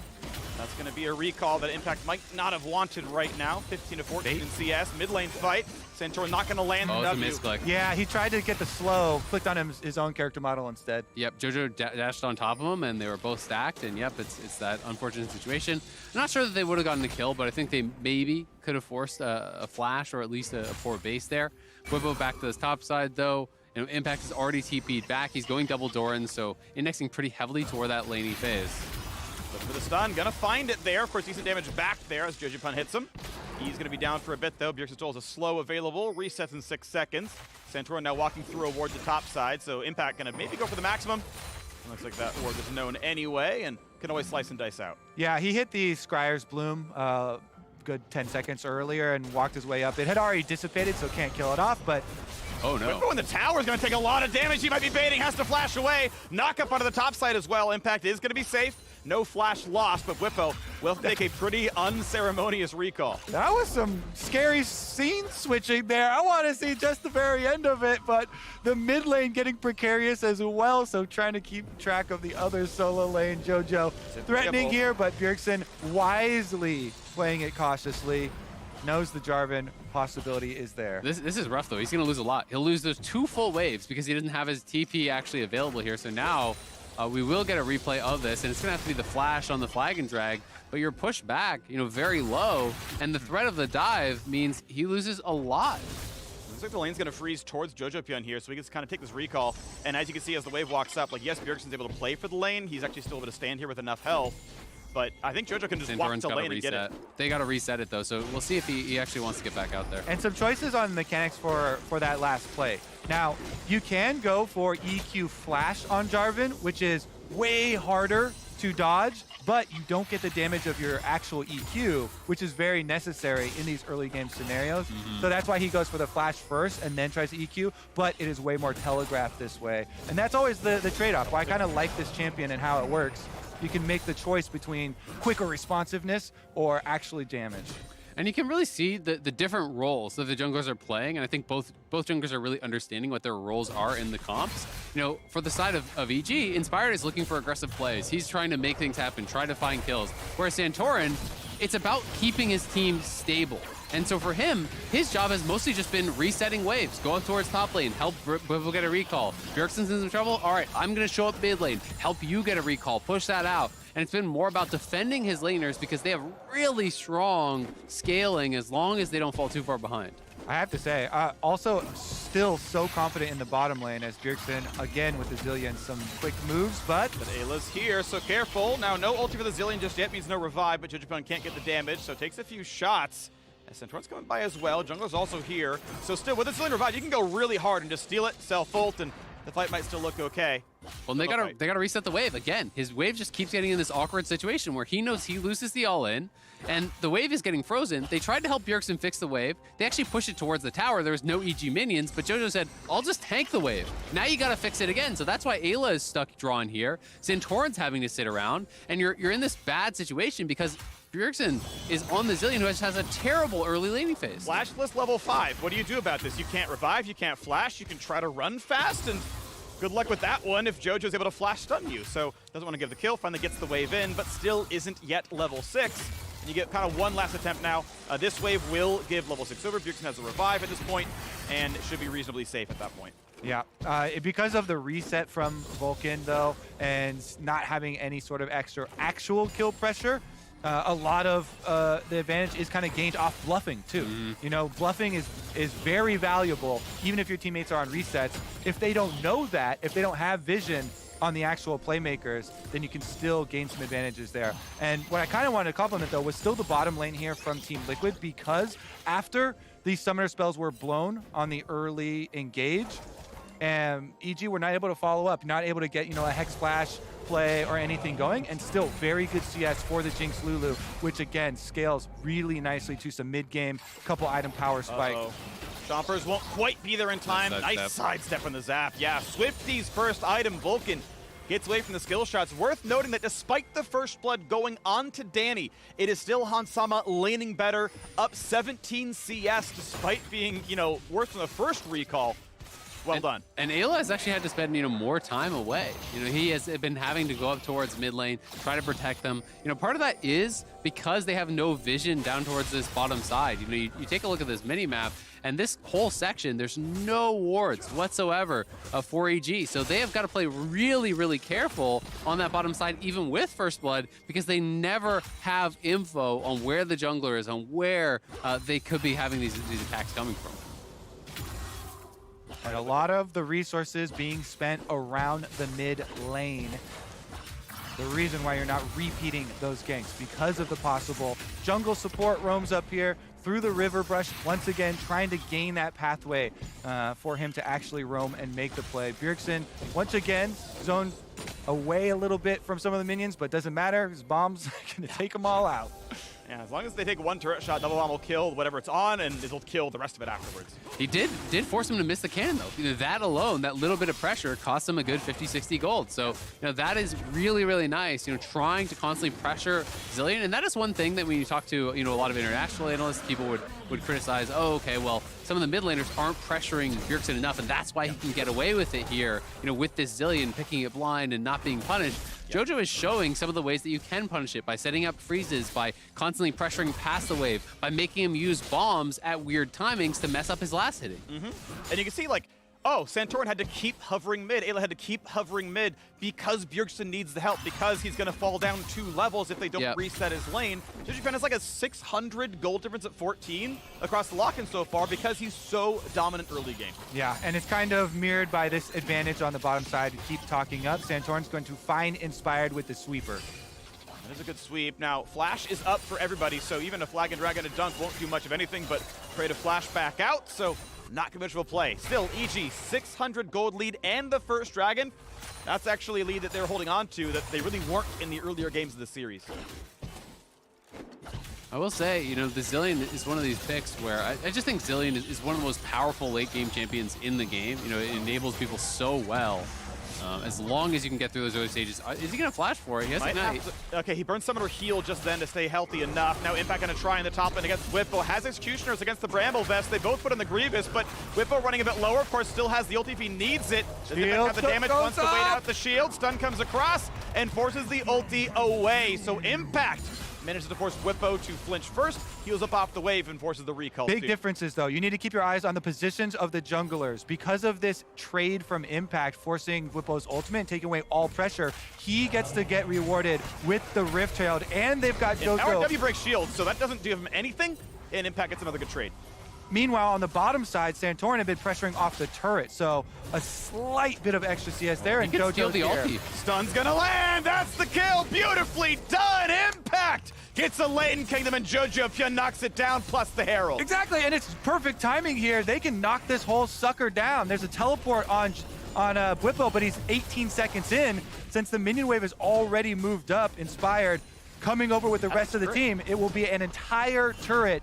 The timing here and the focus from EG on top side should be able to even up this gold difference. I love the dive because even in a situation where somehow you don't get the initial instant kill, you steal the Volibear ultimate, so you can just turn off the tower. There's not really any recourse that the Volibear has in that situation, so it is really well done. I will say, though, they've kind of abandoned ship a little bit on the bottom lane, and Hansam is going to get a ton of gold himself. So he will once again be very, very strong. He will have the Lulu, he'll have the Zilean, he'll have the front line, and they have all these pieces to really set up Hans for success. And he's been incredible in the team fights across these last couple games. But I think it was a good choice. That's why I'm kind of hyping up, recognizing that you are slowly and continuously losing out on bottom side of the map and swapping your bottom side up to the top side. It was actually well done by them when Impact was losing the matchup in the previous series, and they did this lane swap to try and get him out of it. Problem solving. Oh no, he's getting his lane froze against him. He's getting frozen out. It's not as bad this time, but bottom lane was leaking resources, and Santorin was down there. So I think it's an intelligent and proactive call to move away from an area that's still going to be leaking resources and get something for yourselves. And you can see they've got the Dragon for Evil Geniuses. They got the 1.2k gold lead for themselves. So they've been able to manage the situation effectively. Now, I want to see what team fights look like, because Jinx, she is high damage overall as a champion, but unsafe in team fights. Oftentimes, right, no natural escapes, can be cut out by a Jarvan. Also went for the highest DPS build. Kraken Slayer and a Phantom Dancer means she has even fewer tools to get away from a Jarvan or an Ekton. Says confidence in my teammates. I've got 2 support players, Bjergsen and Ayla, and they're going to keep me alive. I also really love seeing players get to high levels of speed, because then every key click that you make and every decision you make for your positioning is very meaningful. The Jinx can play it so aggressively with a bunch of extra speed from both Lulu and Zilean, I want to see how far he pushes it. Now, Zilean able to clear the waves. Q 2 different minions, let him walk up, then Q the caster afterwards, and he's always going to knock that one down in perfect CS. So he's just getting his farm going as he pushes towards the Crown or Everfrost, very likely. Yeah, it's more likely, but if you think you're getting one shot, okay, there is a case for Crown. Raw IP, of course, is good, but yeah, more likely the one you're mentioning. In the river is a fight, steals the Xin Zhao ultimate, so he could frontline pretty safely, finds his stun, forces out the Lulu ulti. Hansama will indeed have to flash. That is a nice cooldown burn. Flashless Jinx against the team with Jarvan. Oh, you can tell they're just itching already. You're going to keep your eyes on Hans the entire time. EG will take that summoner spell very gladly, and that means there's no way you're going to fight around this dragon as Team Liquid. I want to point out, Impact walked down, he crested into mid lane, said, okay, they're giving it, walks back up, will barely lose a minion, but the fact that TP advantage existed didn't matter. Impact had the shove, came down, came back. Really clean macro there from EG. Yeah, the single most important summoner spell in the whole game was just blown. So good kind of management there. And to your point, not overcommitting resources. Yeah, I think it's just really smart play, you know, on both sides. They force out the flash. There's no reason to try to risk fighting for second dragon there as TL. You know, I think it's very likely to go extremely poorly when you have Cataclysm available, when you have flashes on everyone on EG. The Jinx is going to get piled on. Even if you get a revive, if you can't escape Cataclysm, you're just going to die a second time. So EG playing it out very well, but TL still really strong scaling options, and they've gotten Bjergsen through, you know, what is kind of the weakest point of the game. You know, you talked about the ability to now clear out these waves pretty effectively. That means he doesn't need as much help anymore in mid lane. You can start to play more heavily towards sides, try to make sure that Impact is not running away with this. They trade back and forth. Impact is trying to shove the wave in. Doesn't have a lot of ward coverage, but I believe the rest of the team is mostly marked here. Finds himself a stun. Comes right back out and gets the wave in toward the turret. You can see that turret is down quite low. I believe they got that Rift Herald charge off the first turret play. So it is, you know, 700-800 gold waiting to be claimed a bit later on in the game. That, you know, they'd love to get that onto Danny at some point if they can overload topside, get him farther ahead, keep on going. I'm expecting this to be Collector or a the one Lord Dominic's probably the option for Danny. He wants to kill frontline. Yeah, definitely gonna trend, I think, towards that armor penetration. Whippo with the early investment in armor here. Volibear frontline looks to be the main target. Plus steel caps here for Santorin. And if you look at the transition available for Evil Geniuses, they rotate their duo lane to mid lane first, with the Thresh safely trailing Danny, and then try and collapse on the bottom half of the map. But all Team Liquid members sending their resources up to dive Impact. They're going to turn off that tower, so now the flash stun on Impact. No safety for him. Gets away from Xin Zhao, finds the stun. Luluult comes in, and that turret is not going to do anything. A great dive topside kill. Credit to Hansama. More EG are coming, though. They actually want to try to get a counter punch here. Their bot lane is moving up, as is Jarvan. Seems pretty risky for them. There's an Unleashed teleport ready on Bjergsen, so because, like we're saying, they commit everything to bottom half of the map, where the only thing to gain there is the bottom wave push in that you do get JoJo pushing in, but no extra objectives down there. So a very good surgical move here from TL. And you can see where the two teams are trying to set up. You know, this whole quadrant of the map is all TL vision. You look where the deep wards are here for EG. You know, they're setting up to enable their split push on the bottom side. So both teams playing towards where their vision is prepped. EG now trying to encroach towards that top side, grab a Herald here to be able to maybe crack mid, you know, try to threaten this kind of bastion of safety that Bjergsen has been having, because he has definitely gotten into his comfort zone here, has the Everfrost completed. He's been happily farming away in that mid lane for the last couple of minutes, completely unperturbed. This is going to be tough for Inspired. Should be holding EQ enough to get out. A flash away for Vulcan, able to grab the Smite and the Herald. Will he live? Dunks in onto 4, wants it in. Yes, locks him down. And is that going to be a kill? Zilean is down. Get the ulti up, but will it matter? Ayla running away, but that's going to be traded back out. It is a 3-for-0 as Inspired sets up the fight. Oh, that is huge for EG, because they get the kills and they have the Herald here. They can potentially take both mid lane towers if they want to keep pushing for it. Impact is threatening the flank, so they could definitely go for double charge here if they want to get aggressive and really extend the gold lead, but they will just back it out. They're going to take away the jungle camps. I'm surprised they didn't walk it in.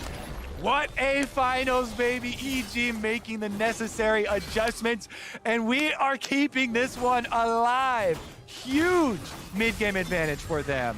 definitely looking so much better here than the previous game. Here's another look at the start. Vulcan is forced to flash, but the engagement Triple knockup. Triple knockup into the Cataclysm, and it's AoE doesn't really care about the Zilean ultimate. They're taking them both down at the same time, and with the extra flash there, you know, Hans also just gets killed as soon as he gets right back up. So squishy backline targets together. Inspired sees that, eyes get big, immediate engage, and very well executed from EG. Jojo Pyun putting out the DPS here as much as... Here we go. Hex Flash, Lantern. Whiffo does have ulti, but no flash. When is the immunity CC? Tries to go for the hook, does so, but now is it going to be enough? Teammate. Extra health, and yes, he's got teammates, so that's going to be a retreat. An ulti forced, but nothing else gained. Nice little bit of pressure. You know, he steals the Volibear also. He'll have that available for them, but Hans now has his flashback, and that's what they were able to punish so heavily in that previous fight. So EG, though, getting aggressive here. Big damage. Santorin, not a lot of good escape tools. That's Force Dragon ult as well. That's going to be Dragon, though. He's so low right now. That should be Dragon for EG. Just another one of these health plays. Get a big chunk on the enemy jungler. You get to your soul point. And EG, as much as, yeah, you know, Zilean gets super annoying later and starts stacking all of this cooldown reduction, ability haste now. Yeah. So does Sylas, okay? And Sylas will just steal the Zilean ultimate. It's one of the best ones to be able to take advantage in some of these team fights. And this champion just excels so well on the other side with ability haste of his own and is stacking a Medjai. So Jojo coming up big in this game as well. Last time around, TF steals away the Baron. Yes, they lose the game, but EG are riding pretty high on this one. Team Liquid only have the one damage threat, right? Volibear, okay, he's got the Triforce, like he's not going to be too bad. It's going to be some decent damage, but you're really playing all about Hans Sama. This is really the guy in your comp. Sadly, RFC is the worst DPS second item. Obviously, the safe poke is useful. There's a case for it, but in terms of killing a front line, that is not the item you want for that playstyle. And it's going to be just that little bit tougher to punch through. And with the gold lead, EG, as they move towards the Ocean Soul as well, it's going to be tough to get through the EG front line. Yeah, and I think he's just kind of placing the value. You know, one of the things I really like when I am playing with a Zilean or as a Zilean, you can utilize rapid fire very frequently. You speed them up, you walk forward, you get that rocket rapid fire crit, and you try to poke away at people on the setups on fight, utilizing zap, utilizing those rapid fire hits, you know, with your speed that gives you so much safety. And they don't have any pure damage, but I mean, Volibear is building pretty heavily damage. So, you know, if you try to fight past the Volibear in the Xin, I think they can be real threats. Yeah, I mean, it just comes down to range versus engage. Evil Geniuses need to close the distance. They have many ways to do that with Jojo, with Inspired. And Hans needs to take advantage of the late game range advantage here. Switch over to the Rockets, make use of the speed, try and get that damage down early before the engage comes. We are seeing armor stacks, steel caps in the two melees of EG. They're moving both towards the Warden's Mail as well, so Randuin's a Frozen Heart would look really nice on top of that one. Santorin checks the brush with W. Doesn't quite hit Inspired, but Zap does, or I guess Jojo Pyun, the person. Couldn't quite tell. He was stealth in that brush. Couldn't see which one was which. But Baron setup, always a possibility. The Jinx can certainly burn it down relatively quickly. And as he moves towards either a Storm Razor or Infinity Edge, that's going to be a good 300 spike when he gets to it.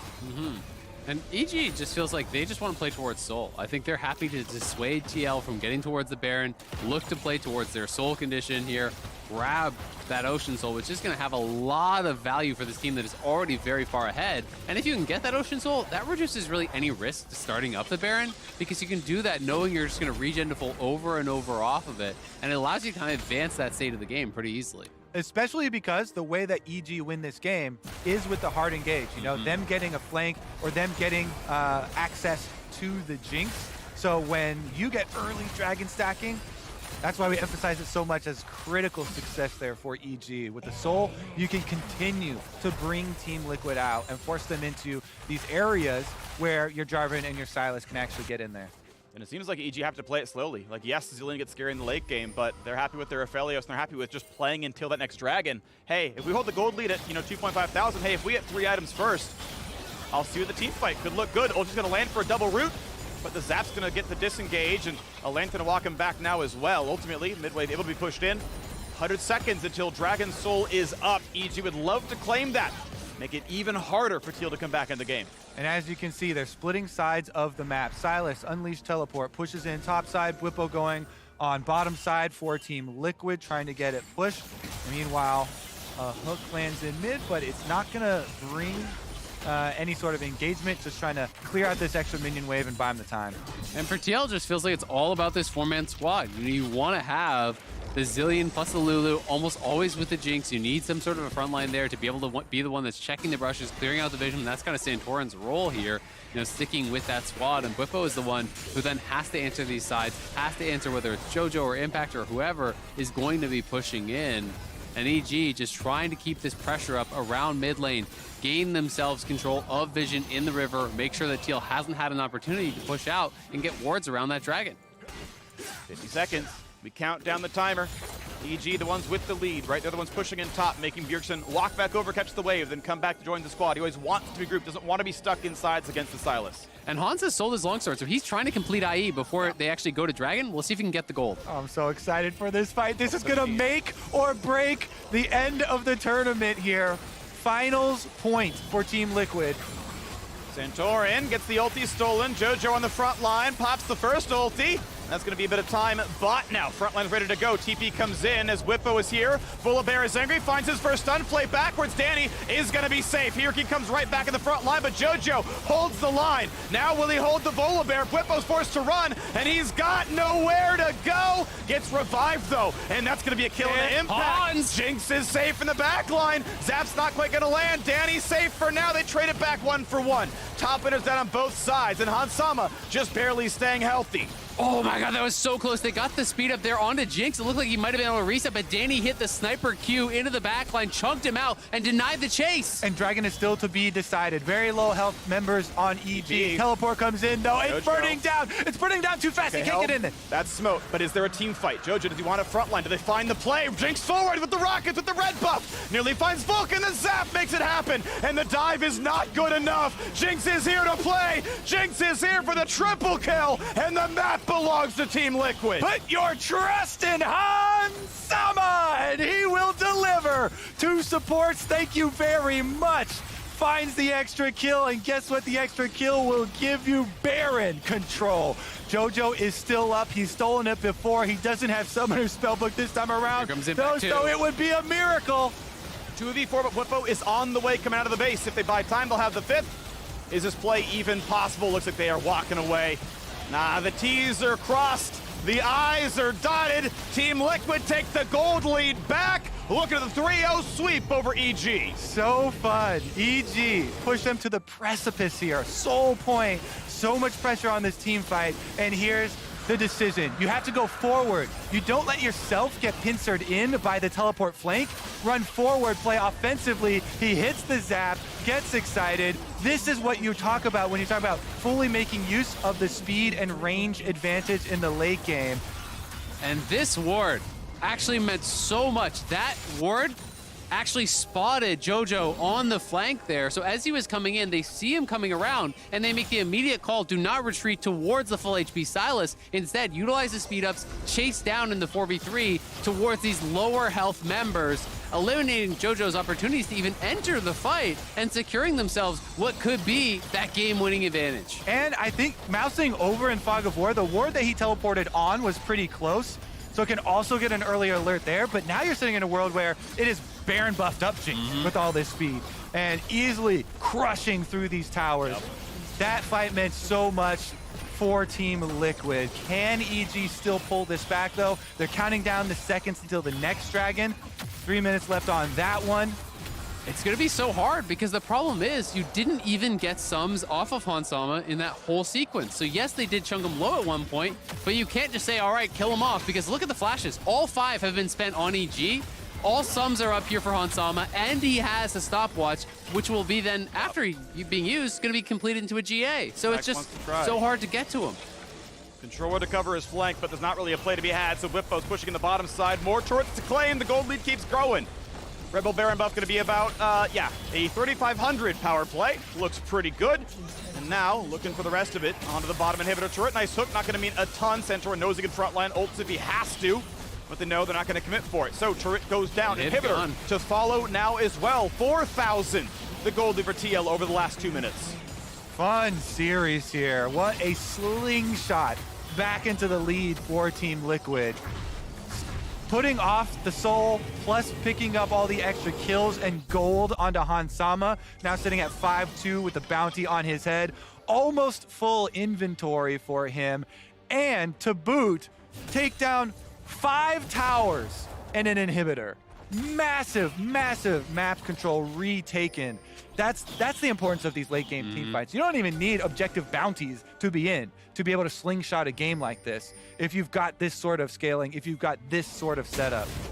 It's going to be tough. And now he has the GA, so not only can he be brought back once by Zillion, you have to kill him 3 times, very likely, to actually win these fights. You cannot afford to ignore the Jinx, but can you afford to make him your priority target, knowing that he has this much safety with the Lulu behind him? Feels like EG needs some sort of a pick, but TL won't give it to him. They're just staying group 4 this whole damn time. Okay, Santorin hits the front line, pumps the ulti, forces the disengage, top turret is down, and Jinx is excited, so walks in for a bit more. Impact gets away from the zap, takes a lantern, Hook's gonna miss though. Santorin could have been the target, his ulti was down, but it's not gonna happen. Zillion's still waiting, of course, Bjergsen has the ultimate, Hansama safe on a very large build. The Infinity Edge in inventory, turret falls again, no longer a fight possible. Yojipion gonna go back in, has the ulti, dunks, run right back in. Hansama gets to safety though, can't get the damage just yet with the ulti on, but tries to frontline. Impact will likely fall and does. 1 for 0. Second one drops. Jojo is down. A dunk in the back line. A Gordigger for some time, but it's just not gonna matter. The back line will not die. Only a Lulu falls, and Hansama is back in action. A double kill for Bwipo. Trinity Force going strong, and it's time for the turrets to fall. It's time for EG to switch from undefeated to winless in the finals. Team Liquid are back-to-back LCS lock-in champions. Team Liquid are the team to beat in North America. The only organization to ever win a lock-in tournament, collecting these trophies, and Bjergsen is back, baby. Oh man, it's like he never even left. The King of NA on the Zillion final game here. So much faith across the series put into Hansama on hyper carries every single game, playing the Lulu all 3 games, bringing in the Zillion in the final game here as well. They know that if you give this guy the resources, if you give this guy the ability to perform, he will do it. Went down once in that final fight, but he still had the GA. He had the Zillion all for the safety. They just couldn't get to him across these 3 games. All I can say is Jack is the superior analyst here in the LCS. That's all you can say? That was his first shot. He called it. TL's gonna win back-to-back. He was right. Credit to him. At least I got the finals correct, but, you know, he's the most correct analyst. He was previously on Team Liquid, so then he picks Team Liquid, and it ends up paying off. Yeah, with only 1 returning player from his roster. So, you know, it's interesting. Yeah, he's biased, but even while being biased, he was correct. So, you know, you can't hate on it. Definitely true. What a fun lock-in tournament we have had. The stories really colliding here in finals for all of the fireworks. You know, all this momentum around EG. Super excited to see where this team goes because they have such young players in Danny and JoJo, and even Inspired. You know, even though he was purchased as an LEC import as LEC MVP, he's also one of the youngest players that we have in the LCS. He's 19 to go with Danny's 18 and JoJo's 17. Yeah, and Vulcan's what, 2021, something like that. Like this is a very young team. You know, it's Grandpa Impact up in the top lane with the 4 Zoomers, but I mean, a lot of growth still to be had from this team. And they turned in, I think, an incredible performance across the event. And even in these games, yes, it was a 3-0, but EG had their moments and had some real highlight plays. Super happy too, though. You know, Team Liquid, they had to work through quite a few things in this tournament, and it was definitely a bumpy road, you know, and even when after they committed to this lineup, still had trouble in some of those games. Whipple had to do overtime. Yeah, of course. This series was full team though. It was, and it's kind of cool seeing that their scouting was correct initially. This was their original lineup, right? This was the day 1, week 1 lineup. It's like, yeah, Ayla's in, otherwise it's the players we expected. And they tried all the other permutations. They tried no Hansama, they tried no Bwipo, and then we got to see the games. I'm sure they scrimmed it. We obviously saw the stage matches as well, and they were like, yeah, really quickly, we're sure it's this one, right? They gave it a couple of looks and like, it's this one, and it's going to remain this one because this is a good look for the squad. And I think it's scary for their competition to imagine if CoreJJ gets the green card, potentially the best player in the league wasn't on the team when they 3-0'd the finals. Also, is really highlights how some of the teams in the LCS, some of the organizations have recognized the power that you can get from having a very strong second set of 5 players to practice against. Yes. You can keep things quiet. You can take those to international tournaments. There's big rewards for having multiple teams to be able to do internal scrims with. Yes, and that's going to be powerful as we watch these teams grow over time. So Team Liquid make history once again as back-to-back lock-in champions. And when we return, the Tigers will be talking with Hans Sama in the Verizon postgame interview. We'll see you there.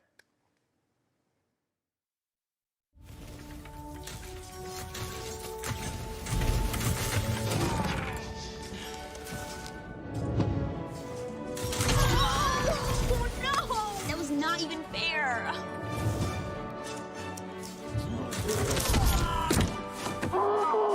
What if respawning was refreshing? Here's to the round between rounds. This game is rigged. This game is out to get me.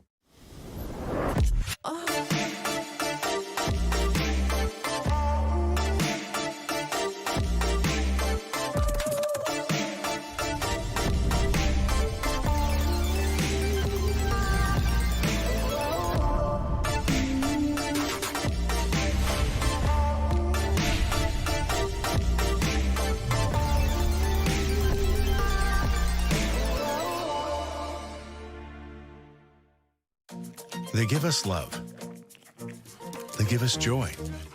They give us lessons in sharing. So give them some love back. And what says love better than something you can chew on? Use your MasterCard to make secure purchases from anywhere. So your gift will end up in the right hands or mouth. Because being there for each other is priceless.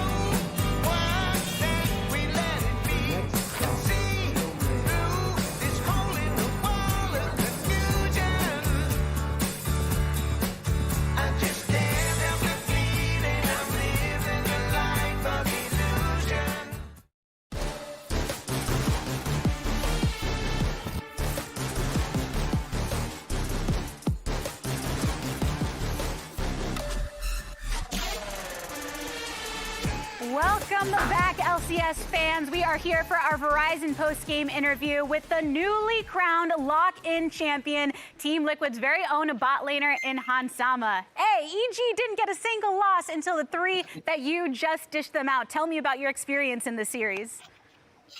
Well, in my experience series, it was like very nice for me to play because I came with the mindset that I really want to play my game really aggressive against EG. Yesterday I couldn't do that, and I'm happy with it. I think EG, it was like 3-0, not so clean at sometimes, but pretty happy about getting my first trophy, I guess. Yeah, that's a big dub to really enter the LCS with, being a new arrival. And I know that you're mentioning some of the parts not feeling as clean within that, but Game 3, I do want to ask you, EG did have a steady lead all the way through the first 20 minutes. How were you and the rest of the team communicating to ensure that you could close the series out 3-0? In the Game 3, right? Yes. In the Game 3, we had the comp that was clear. I just need to keep farming. We're scaling with Zillion and Lulu. Once I reach 2 items, 3 items, and we're about even, it's my time to shine. That was at least what I understood from the comp, and we had some mistake in the early game. I died from the gank, but we just played well defensively, and we ended up winning some team fight, and it was, I guess, our games. Believing in the win condition you had, and it did work out very well. I know that the last time that I spoke to Inspired in his interview, he was looking forward to getting to face you eventually in a matchup. What was it like facing off against your former Rogue teammate? It was nice. I was always aware of what he could possibly do because I know his playstyle well. And I think, whenever I could hit him, I would try to hit him. So it was nice to play against a former teammate. I'm happy about winning against him. And get to play against him in all 3 games as well, because we saw Team Liquid for the first time in this series in the last stick with the same roster. What was that like preparing for these matchups compared to the shared scrim time and still having a lot of that cycling through the multiple players? For me, it was very hard to practice in the beginning because it was very, when you have to switch everything around, it made my brain very messy. And I didn't know what to really do. Having a clear mind, I couldn't have it. But then we decided to just put me, Ella, to practice for the whole time, and it felt better, way better to have clear practice. And now you get some additional time for some clarity of mind, get to bask in the glory of this victory. I can see that you're very excited to be holding the trophy. What does it mean for you and Team Liquid to be able to move into the regular season of the LCS with such a strong footing and showing against the other teams within the league? It means a lot for me and Team Liquid, I would say. For me, I came, my goal is just to win a lot of games there in NA. I think I just lost 1 game so far yesterday, and I'm pretty excited to keep it going with stronger performance. I really want to do well with Team Liquid this year. Gonna try my best. I admire the effort that you're putting in and getting to watch you on this journey with Team Liquid. Before I let you go, on behalf of your fellow lock-in champions, what words would you like to say for all the fans out there?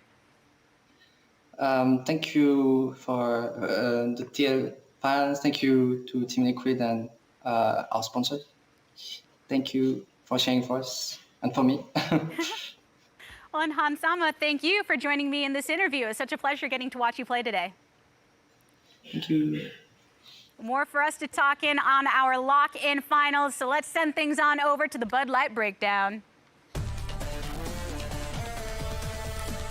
Thank you so much, the Tigers, and welcome to the Bud Light breakdown. It looked like EG was going to be able to give us at least a 4th game and extend the series, but Vulcan gave them all 3. Woo! Yeah, that's true. He said he was going to give them 1. Turns out they gave them all 3. Hans Sama coming up big, I think, in this 3rd and final game on the Jinx, needing to be the carry for the team. I think it was cool given how much Bwipo felt like he was carrying the team yesterday. The rest of the team stepped up today. Bjergsen had some great games early on, and then Hans Sama in this one becoming that late game Jinx threat because EG just couldn't quite find the mid to late game fights. Yeah, and just the early strategy you would have to expect that they've been grinding through in scrims of the Sylas in the first few games, and then finally when the shift in strategy, EG was coming out ahead. This Rip Turtle fight looked great for them. So it's just one of those things when you get put so far behind in a series, you feel pressured, and so it was nice to see life back in Evil Geniuses after that play. Yeah, and I mean, I think the big thing for me in terms of looking at this series, I'm going to retouch upon something that I talked about in the waiting room, is that even when EG was able to get ahead, I felt like TL were able to find positive plays in their favor, right? So we were talking about how Evil Geniuses had such map control that they were able to shut down when their opponents were able to have positive plays. TL were able to come out so far ahead in a lot of these team fights leading up into this game, and then it was a team fight that changed this game as well. Yeah, but it was still a big comeback because, you know, they had 3 dragons. We're like EG's gonna get solo here. We start pulling resources like, get me some stats for JoJo, get me some Danny stats. Oh, the game's over. Hans Sama just won. Yeah. Well, and I do want to call out, though, as well, that the challenge created for Team Liquid here in game number 3, in part, was due to a lot of the things that the 3 of you were discussing going into it, right? We asked for some changes in the bot lane for EG, and I think while it still resulted in a loss, you saw a lot of that early on in the presence they were able to have in the bot lane as a result, and therefore the gold lead. But Hans, Ayla, they played well. I know we went through a kind of a slew of tweets throughout that interview, but I did want to hit on the one straight from Bwipo himself saying, you know, feels good to debut my LCS career with a tournament win. But today my teammates carried me, and he specifically called out Hans and Ayla for having built such a strong bot lane 2v2 in such a short period of time. Yeah, I mean, even just hearing from Hans in that interview, like talking about, you know, the whole swapping between players back and forth, like you can lose focus and all these things. And the fact that they're able to just stabilize in the last series and then just run these two seems like it helped out a lot. Another thing that also helps out, being able to pick that Jinx. Yeah. I smell that 71% win rate. It keeps going up. It keeps going up. What's going on? She's a real damn good champ. But Think yeah, about picking like, her up yourselves. Hans is an amazing player. This is just another example. Put that in his portfolio that's already stacked. Yeah. Had to be him in this third game, but when we think about the series holistically, I think this is where we kind of zero in towards the center of the map. And I'll actually be honest here, I'm a little surprised that Bjergsen ends up, he deserves it. But I am a little surprised with my series expectations that he would be the player of the series because he didn't seem to be the reason that Team Liquid was winning up to this point. Yeah, I mean, the Dig series, he had a great Zilean game to end it, but he was back and forth. But then this series, he comes out the gate strong with the Sylas counter pick right away. Game 1, smurfed that game. Absolutely insane. And then, based off the strength of this counter pick, he forced EG to change their entire draft plan. Yeah, and I mean, look, just take a look at the kill participation in both of those ones. I mean, a lot of it was just based on the strategy of following the Twisted Fate, right? But that was it. And he was you can see it through just basically not only the plays that we were showing throughout the day, that he was a big reason of their success overall, the quadra kill that they were able to get in the second game. There are multiple memories that you can cast yourselves, but it made it difficult because there were multiple members that were playing really damn well on the side of Team Liquid to get themselves this 3-0, but he came out as the clear star. One thing I really want to point out from those first two games is the kill participation was 100 before 14 minutes. And the criticism we had of Bjergsen in their previous series outside of that last game against Dignitas was that he was unable to get out of lane, right? He was stuck in lane. He wasn't contributing to a lot of the things that TL kind of had to do to mitigate pressure from their opponents. And I think in this series, it was the reverse, right? And returning to who had tempo in most of these games, he was a massive part of why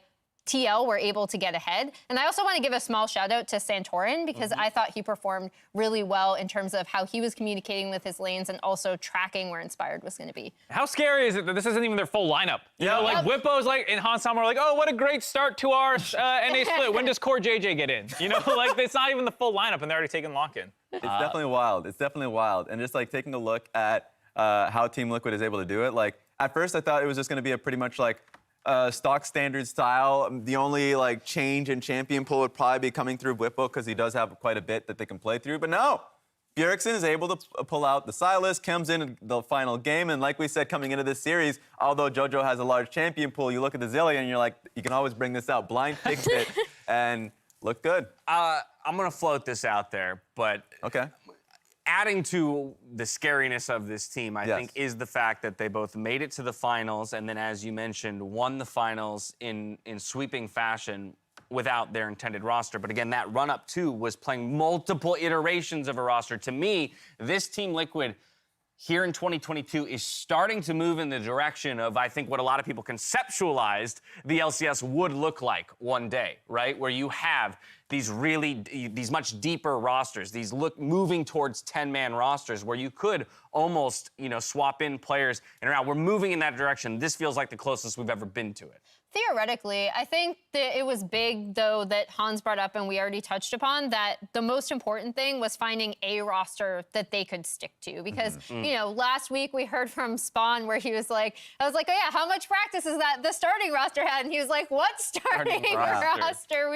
We can't field it. So the fact that they were able to hone down and practice with one specific squad, they didn't have to send Bjergsen down to Academy because Harry didn't end up here on time, was massive for how good this team looked today. The stability is important, you're right, but having an Academy team and players that are good enough to be able to slot in easily, right? And that's what even just as practice partners. Yes. Let's say you never get to the scenario where, spring finals, you've got to make these same kinds of swaps. Just the fact that, as Jat mentioned, very different from lock-in, when you get to playoffs, you start losing scrim partners because teams are getting knocked out. And so there's so much value to be had in a number of these players. Not only getting the experience here today, but just having them on the lineup, having them behind you so that you can practice against them. Exactly. The LCS teams that are able to use that are the ones that come out much better for it. Take a look at that. Also, GG trophy received. Looking good holding that trophy. Can we just give a quick shout out to Daniel? Because after that whole snafu, man, he made it quick. Yeah. Got all the way back here, snagged the trophy, delivered it to Team Liquid. It's all in one piece. Nobody's destroyed it yet. Any That's French another fries win stains for the LCS. He got there in record speed. I don't know where he got that energy from. Good on him. Impressive to say the least. With only week one, or rather with week one of the regular season upon us and lock-in, it showed us plenty. I want to get your thoughts on what you're excited to see here with our game or day one schedule. Both Mark and Emily are like we're gonna say the same thing. None of you saw this, but both of them. I actually want to see EGTSM. I was watching Kaido stream the other day. Yeah. It was great. Yep. I really want to see Shunyi and Kaido on this team. I have no idea what TSM are going to look like, but I'm very curious. Yeah, I popped off my seat for the same reason, but I will give a different one now, which is the Cloud9 roster. I think these were the two massive changes in the offseason that people have been dying to see. Unfortunate both teams couldn't make it for lock-in, but it sounds like, from what we've heard, week one, both lineups should be here, and that's pretty exciting. Exactly. So, even regardless of that one, the matchup is going to be beautiful because just like the first one, you're also getting to see the Golden Guardians lineup, right? Yeah. I saw them coming in today because everyone's getting tested and all that, right? Just being able to see the players' prides here. Ole just got off the plane yesterday. Nice. Ole has a piece will always have a piece of my heart. He's amazing. One of the sweetest men out there. Exactly. He's an incredible person, and it's just great to see them back. So I want to be able to see those teams that we didn't get a chance to see in the lock-in tournament get the chance to play. 1 week away, right? Friday? Saturday? Boom! Saturday. Is that Saturday? Saturday. Remember, we're 2 days a week now. There will be some super weeks peppered in throughout the year. Don't worry, we'll keep you apprised of all of that. End of the day, Team Liquid is now back-to-back lock-in champions. Boom! I almost can't believe it. Jat's the only one who's right. His bias played into his bias, and now it's going to just further push his own bias. The man's going to be insufferable. Yes, he will be. Oh. I could have been there if I just stuck to my guns. You could have. And now you just sit on that. The flip-flopping is built deep. Recency matters. You need to get off that chair because you've been sitting on the hedge for about a few weeks now. I'm going to bring flip-flops next week so I can just kick them up and be like, yeah. It's been a good day. Sorry. It's been a good day. It's been a good week. It's been a good lock-in tournament. I want to thank you all for going along with us on this journey. Next week, we kick off the regular season here in our 10th year of the League Championship Series. That's going to do it for us, though, today. So on behalf of myself, the casters, and the entire broadcast crew, thank you so much for watching. We'll see you next Saturday for the start of the regular season. Until then, stay healthy, stay safe, and be good to each other. One of these days, you're going to hit it. One of these days, I believe in you. I'm so bad. Don't pick me.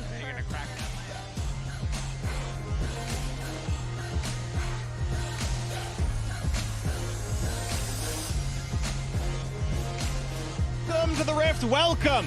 The LCS lock-in finals, our second ever 10th year of LCS here, and it's going to be a fun one. The Centauran has a flash. E to follow. It's back up. Last ulti brings him low, and there's the snip, killed. Shields back down. Vulcan dangerously low. Vulcan will die. Centauran buys a lot of time. Lulu over the top, but it's one kill back. A second one picked up now as well. Do we get the resets? Not long enough, and now just left alone. Impact will die. A quadra kill. The Burger King is back. And here, big burst of damage. A flash away from Jojo. The dunk into the back line. Count him right now. 1, 2, 3, 4, and 5. Everyone is going to be down. The stopwatch only buys a second, as it's the third ace in a row. Team Liquid walking away with the Game 1 victory. The first to beat EG so far this year. TL on the way forward. On Summit trading with Danny back and forth. Now in the front line. Cataclysm comes across. Vulcan will drop, and round 2 is here. Slows on an impact, trying to run away. Does have the ability to keep walking, but the health bar is getting lower and lower, and he is down. A double kill in for Hansama. Oh, the Devourer was down, and that means the dunk is in. Hansama gets one and sets up the second. DL won't even let you finish your sentence, buddy. The answer is there. Hansama lands the purple gun. Yeah, playable. The execution. 1200, and it's claimed. Spell, Jojo, smite. Jojo Pyun claims the Baron. Will he live? Dunks in onto 4. Wants it in. Yes, locks him down. And is that going to be a kill? Zillion is down. Get the ulti off, but will it matter? Ayla running away, but that's going to be traded back out. It is a 3 for nothing as Inspired sets up the fight. They find the play. Jinx forward with the rockets with the red buff. Nearly finds Vulcan. The zap makes it happen. And the dive is not good enough. Jinx is here to play. Jinx is here for the triple kill. And the map belongs to Team Liquid. Youtube going to go back in. Has the ulti. Dunks Jumps one right back in. Hansama gets to safety, though. Can't get the damage just yet with the ulti on, but tries the frontline impact. Will likely fall and does. 1 for 0. Second one drops. Jojo point is down. A dunk in the back line. A Gordiger for some time, but it's just not going to matter. The back line will not die. Only a Lulu falls, and Hansama is back in action. A double kill for Bwipo. Trinity Force going strong, and it's time for the tourists to fall. It's time for EG to switch from undefeated to winless in the finals. Team Liquid are back-to-back LCS lock-in champions. Team Liquid are the team to beat in North America.